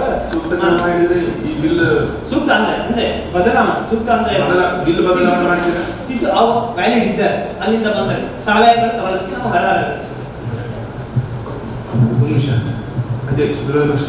ಮಾನ್ಯ ಸಭಾಧ್ಯಕ್ಷರೇ, ಆಲ್ರೆಡಿ ಮುಖ್ಯಮಂತ್ರಿಗಳು ಒಪ್ಕೊಂಡಿದ್ದಾರೆ ಅದನ್ನ ಲೋಪದೋಷ ಇದೆ ಅಂತ ನೀವು ಹೇಳಕ್ ಬೇಕಾಗಿಲ್ಲ. ಏನಂತ ಅಂದ್ರೆ ಈ ಬಿಲ್ಲನ್ನ ಏನು ಒಬ್ಬ ಸದನ ಸಮಿತಿಯ ಸದಸ್ಯನಿಗೆ ಶಿಸ್ತಿರಬೇಕು, ಸಂಯಮ ಇರಬೇಕು, ಸಮಯಪ್ರಜ್ಞೆ ಇರಬೇಕು ಅನ್ನೋದನ್ನ ನಾವು ಒಪ್ಕೋತೀವಿ. ಅದು ಎಲ್ರಿಗೂ ಬೇಕಾಗಿರೋದು. ಆದ್ರೆ ಈ ಬಿಲ್ಲಲ್ಲೇನಪ್ಪ ಹಲವಾರು ರಿಪಿಟೇಷನ್ಸ್ಗಳಿದೆ. ಈಗ ಆಲ್ರೆಡಿ ಜಾರಿಯಲ್ಲಿ ಇರ್ತಕ್ಕಂಥ ಏನೇನು ಕಾನೂನುಗಳಿದೆ ಅದನ್ನೇ ಕಾನೂನು ಮಾಡಿ ಮತ್ತೆ ಮಾಡಿದ್ದಾರೆ. ಸೊ ಆಯ್ತಾ, ಹಾಗೇನೆ ಮತ್ತೆ ಇನ್ನೊಂದು ಏನು ಕಾನ್ಫ್ಲಿಕ್ಟ್ ಅರೇಸ್ ಆಗಿದೆಯಪ್ಪ ಅಂತಂದ್ರೆ ಇದರಲ್ಲಿ ವಿಧಾನಸಭೆ ಮತ್ತು ವಿಧಾನ ಪರಿಷತ್ ಶಾಸಕರು ಅಧಿವೇಶನ ನಡುವೆ ಎಲ್ಲಾ ದಿನಗಳಲ್ಲೂ ಕಡ್ಡಾಯವಾಗಿ ಹಾಜರಾತಿ ಹೊಂದಿರಬೇಕು. There is no exception clause ಕೊಟ್ಟಿಲ್ಲ, ಎಕ್ಸೆಪ್ಷನ್ಸೇ ಕೊಟ್ಟಿಲ್ಲ. ಆಮೇಲೆ ಮತ್ತೆ ಇನ್ನೊಂದು ಶಿಸ್ತು ಪಾಲನಾ ಸಮಿತಿ ಅಂತ ಮಾಡ್ಕೋತಾರೆ. ಇವರು ಏನಕ್ಕೆ ಮಾಡ್ಕೋತಾರೋ ಏನೋ. ಇದ್ರಲ್ಲಿ ಮಾಡಿರುವಂತ ಕೆಲವೊಂದು ಕಾನೂನುಗಳು ಹೇಗಿದೆ ಅಂದ್ರೆ ವಿರೋಧ ಪಕ್ಷದವ್ರಿಗೆ ಏನು ಇವರು ಒಂದು ಟಕ್ಕರ್ ಕೊಡುವ ರೀತಿಯಲ್ಲೇ ಕೆಲವೊಂದು ಕಾನೂನನ್ನ ಮಾಡ್ಕೊಂತ ಇದನ್ನ ಹಾಕೊಂತ ಬಂದಿದ್ದಾರೆ. ಇಲ್ಲಿ ನೋಡಿ ಏನಪ್ಪಾ ಅಂದ್ರೆ ಇದಕ್ಕೆ ಮುಖ್ಯಮಂತ್ರಿಗಳನ್ನ ಅಧ್ಯಕ್ಷರು ಮಾಡ್ತಾರಂತೆ. ಮುಖ್ಯಮಂತ್ರಿಗಳನ್ನ ಅಧ್ಯಕ್ಷ ಮಾಡಿದ್ರೆ ಇದ್ರಲ್ಲಿ ಬಯಸ್ಸಾಗೋದಿಲ್ವಾ? ಏನ್ ಸರ್ಕಾರ ನಡೆಸ್ತೀರಾ ನೀವು ಈ ರೀತಿ? ಮಾನ್ಯ ಸಭಾಧ್ಯಕ್ಷರೇ, ಇದೊಂದು ಪವಿತ್ರವಾದಂತ ಸ್ಥಳ, ಇಲ್ಲಿ ನಮ್ಮ ಪೂರ್ವಜರು ಕೂತು ಹೋದಂತ ಸ್ಥಳ. ಇದ್ರಲ್ಲಿ ನಾವು ಡಿಸಿಪ್ಲಿನ್ ಮೇಂಟೈನ್ ಮಾಡಬೇಕು, ಡೆಕೋರಮ್ ಮೇಂಟೈನ್ ಮಾಡಬೇಕು, ಡಿಗ್ನಿಟಿ ಆಫ್ ದಿ ಹೌಸ್ ಇದೆ. ಇದಕ್ಕೆ ಅಂತಾನೆ ಪಾರ್ಲಿಮೆಂಟ್ ಕಂಟೆಂಪ್ಟ್ ಅನ್ನುವಂತ ಆಕ್ಟ್ ಇದೆ. ಹಲವಾರು ಪ್ರಾವಿಷನ್ಸ್ ನ ಇದರಲ್ಲಿ ತಗೊಂಡು ಇವರು ಹಾಕೊಳ್ಳಿ ಬೇಡ ಅಂತ ಹೇಳೋದಿಲ್ಲ. ಇವ್ರಿಗೆ ಬೇಕಾದಂತ ಕಾನೂನುಗಳನ್ನ ಮಾಡ್ತಾರಲ್ಲ, ಇವ್ರಿಗೆ ಬೇಕಾದಂತ ಕಾನೂನನ್ನ ಮಾಡಿ ಇವರು ನಮ್ಮ ವಿರುದ್ಧ ಚಾಟಿ ಬೀಸುವಂತದ್ದು ಮಾಡ್ತಾರಲ್ಲ. ನೀವು ಇದೇ ವಿರೋಧ ಪಕ್ಷಕ್ಕೆ ಕೂರ್ಬೇಕಾದಂತವ್ರು, ನಾವು ಆಡಳಿತ ಪಕ್ಷದಲ್ಲಿ ಇರ್ಬೇಕಾದಂತವ್ರು. ಇದು ಪರ್ಪೆಚುವಲ್ ಸೆಕ್ಷನ್ ನಡೀತಾ ಇರುತ್ತೆ. ನೀವು ಹೋಗ್ತೀರಾ, ನಾವು ಬರ್ತೀವಿ. ಬಟ್ ಈ ಭಾರತ, ಈ ದೇಶ, ಈ ರಾಜ್ಯ, ಈ ನಾಡು ಇರ್ಬೇಕಾಗ್ತದೆ. ಹಾಗಾಗಿ ಉತ್ತಮ ರೀತಿಯಲ್ಲಿ ಕಾನೂನನ್ನು ಮಾಡಿ ಇದರಲ್ಲಿ ಬರೀ ನಿಮ್ಗೆ ಆದಂತ ಅಧಿಕಾರ ಕೊಟ್ಟು ಬೇಕಾಬಿಟ್ಟಿ ನಿಮ್ಮ ಆಡಳಿತದ ಏನು ಪಕ್ಷದ ಅಧಿಕಾರವನ್ನು ಹರಿಬಿಡ್ತಾ ಇದ್ದೀರಾ ಇಲ್ಲಿ. ಮತ್ತೆ ಏನು ಅಂದ್ರೆ ಯಾವುದೇ ಶಾಸಕ ಸವಲತ್ತನ್ನು ದುರುಪಯೋಗ ಪಡಿಸ್ಕೊಂಡಂತೆ ವಿರುದ್ಧ ಸ್ವಯಂ ಪ್ರೇರಿತ ದೂರುಗಳು ಮಾಡ್ತಾರೆ. ಮುಖ್ಯಮಂತ್ರಿಗಳು ಅಧ್ಯಕ್ಷ ಆಗಿರುವಂತಲ್ಲ, ಇವರು ಸ್ವಯಂ ಪ್ರೇರಿತ ಸುಮೋಟೋ ದೂರುಗಳನ್ನ ನಿರೀಕ್ಷಿಸಬಹುದು. ಯಾರು ವಿರುದ್ಧವಾಗಿ ನಿರೀಕ್ಷಿಸಬಹುದು ಅಂತ ಇವರು ಅದಕ್ಕೆ ಅಂತಾನೆ ವಾಚ್ಡಾಗ್ ಕಾಯ್ತಾ ಕೂತಿರ್ತಾರೆ. ಸೊ ವಾಚ್ಡಾಗ್ ಅಂದ್ರೆ ಗೊತ್ತಲ್ಲ, ಅದಕ್ಕೋಸ್ಕರ ಇವ್ರದ್ದೇನಪ್ಪ ಅಂತಂದ್ರೆ ಇದಕ್ಕೋಸ್ಕರನೇ ಕಾಯ್ತಾ ಕೂತ್ಕೊಂಡಂಗೆ ಮಾಡಿದ್ದಾರೆ. ಮತ್ತೆ ಶಿಸ್ತು ಪಾಲನಾ ಸಮಿತಿಯು ಶಾಸನ ಸಭೆ ಶಿಸ್ತು ಪಾಲನಾ ವಿಚಾರ ಎಲ್ಲಾ ರೀತಿಯ ಪರಮಾಧಿಕಾರ ಯಾರು ಕೊಟ್ಟಿದ್ದು ನಿಮಗೆ? ಮುಖ್ಯಮಂತ್ರಿಗಳನ್ನ ಹೆಡ್ ಮಾಡ್ಕೊತಾರಂತೆ, ಇವ್ರಿಗೆ ಸುಪ್ರೀಮೆಸಿ ಕೊಡ್ಕೊಂತಾರಂತೆ. This is against the constitutional provisions. Constitution is parliament is. ಹಾಗೇನೆ 105 ಕ್ಲಾಸ್ 2 ಭಾರತ ಸಂವಿಧಾನದಲ್ಲಿ ಏನು ಹೇಳುತ್ತೆ? There is a dilemma in between this. ಏನು ಈಗ ಪಾರ್ಲಿಮೆಂಟಲ್ಲಿ ಯಾವುದೇ ಒಂದು ಪ್ರೊಸೀಡಿಂಗ್ಸ್ ನಡೆದಂಥ ಸಂದರ್ಭದಲ್ಲಿ ಅದು ಕೋರ್ಟಿಗೆ ಹಾಜರಾಗಿ ವಿಚಾರಣೆ ನಡೆಸುವಂತಿಲ್ಲ ಅಂತ ಹೇಳುತ್ತೆ. ಕೆಲವಾರು ಸಂದರ್ಭದಲ್ಲಿ ಇದು ಹೈಕೋರ್ಟ್ ಹಾಗೂ ಸುಪ್ರೀಂ ಕೋರ್ಟ್ ಕೂಡ ಇದರ ಪರವಾಗಿ ವಿರುದ್ಧವಾಗಿ ಹೇಳ್ತಾ ಬಂದಿದೆ. ಸೊ ಇದಂಥ ಸಮಯದಲ್ಲಿ ಇವ್ರು ಪನಿಷ್ಮೆಂಟ್ ಕೊಡ್ತಾರಂತೆ. ಯಾವ ರೀತಿ ಪನಿಷ್ಮೆಂಟ್? ಎಲ್ಲ ಟರ್ಮಿನೇಟ್ ಮಾಡಿಬಿಡ್ತೀವಿ, ತೆಗ್ದಾಕ್ಬಿಡ್ತೀವಿ, ನಮ್ಮನ್ನು ಮನೆ ಕಳಿಸ್ಬಿಡ್ತೀವಿ ಅಂತ. ನೀವು ಮನೆ ಕಳಿಸ್ಬೇಕು ಅಂತ ಅಲ್ಲದಲ್ಲ, ಜನರೇ ನಿಮ್ಮನ್ನು ಸಂಪೂರ್ಣವಾಗಿ ಮನೆ ಕಳಿಸ್ತಾರೆ. ಅದನ್ನ ಇದು ಮಾಡ್ಲಿಕ್ಕೆ ಹೋಗ್ತೀವಿ. ನಾವು ಒಪ್ಕೋತೀವಿ, ಎವರನ್ನ ಮೇಂಟೈನ್ ಮಾಡೋಣ.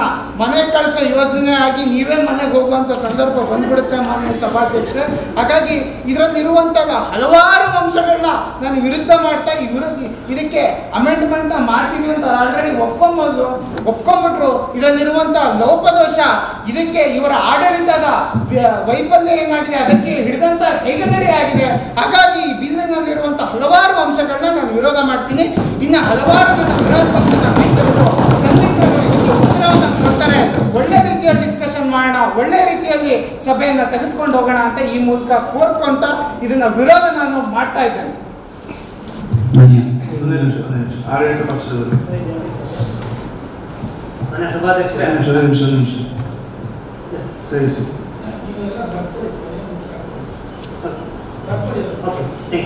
ಹಾಗಾದ್ರೆ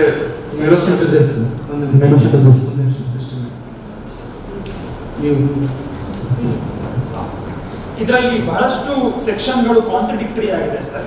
ಅಂದ್ರೆ ಸೆಕ್ಷನ್ 4 ಉ ಮತ್ತೆ ಇ ಅಲ್ಲಿ ಎಂತ ಹೇಳ್ತಿದ್ದಾರೆ ಅಂತ ಹೇಳಿದ್ರೆ, ವಿಧಾನಸಭೆ ಮತ್ತು ವಿಧಾನ ಪರಿಷತ್ ಶಾಸಕರು ಅಧಿವೇಶನ ನಡೆಯುವ ಎಲ್ಲಾ ದಿನಗಳಲ್ಲೂ ಕಡ್ಡಾಯವಾಗಿ ಹಾಜರಾತಿ ಹೊಂದಿರಬೇಕು ಅಂತ. ಮತ್ತೆ ಹೇಳ್ತಾರೆ 2 ವಾರಗಳಿಗಿಂತ ಹೆಚ್ಚು ಸದನದ ಕಲಾಪಗಳಿಗೆ ಗೈರು ಹಾಜರಾದಲ್ಲಿ ಶಾಸಕರ ಸದಸ್ಯತ್ವವನ್ನು ರದ್ದುಗೊಳಿಸಲಾಗುವುದು ಅಂತ ಹೇಳಿ ಎಕ್ಸೆಪ್ಷನ್ ಮತ್ತೆ ಇವರು ಕೊಟ್ಟಿರುವಂತಹ ಕ್ಲಾಸ್ 2 ಕಾಂಟ್ರಡಿಕ್ಟರಿ ಆಗ್ತಾ ಇದೆ ಸರ್. ಸರ್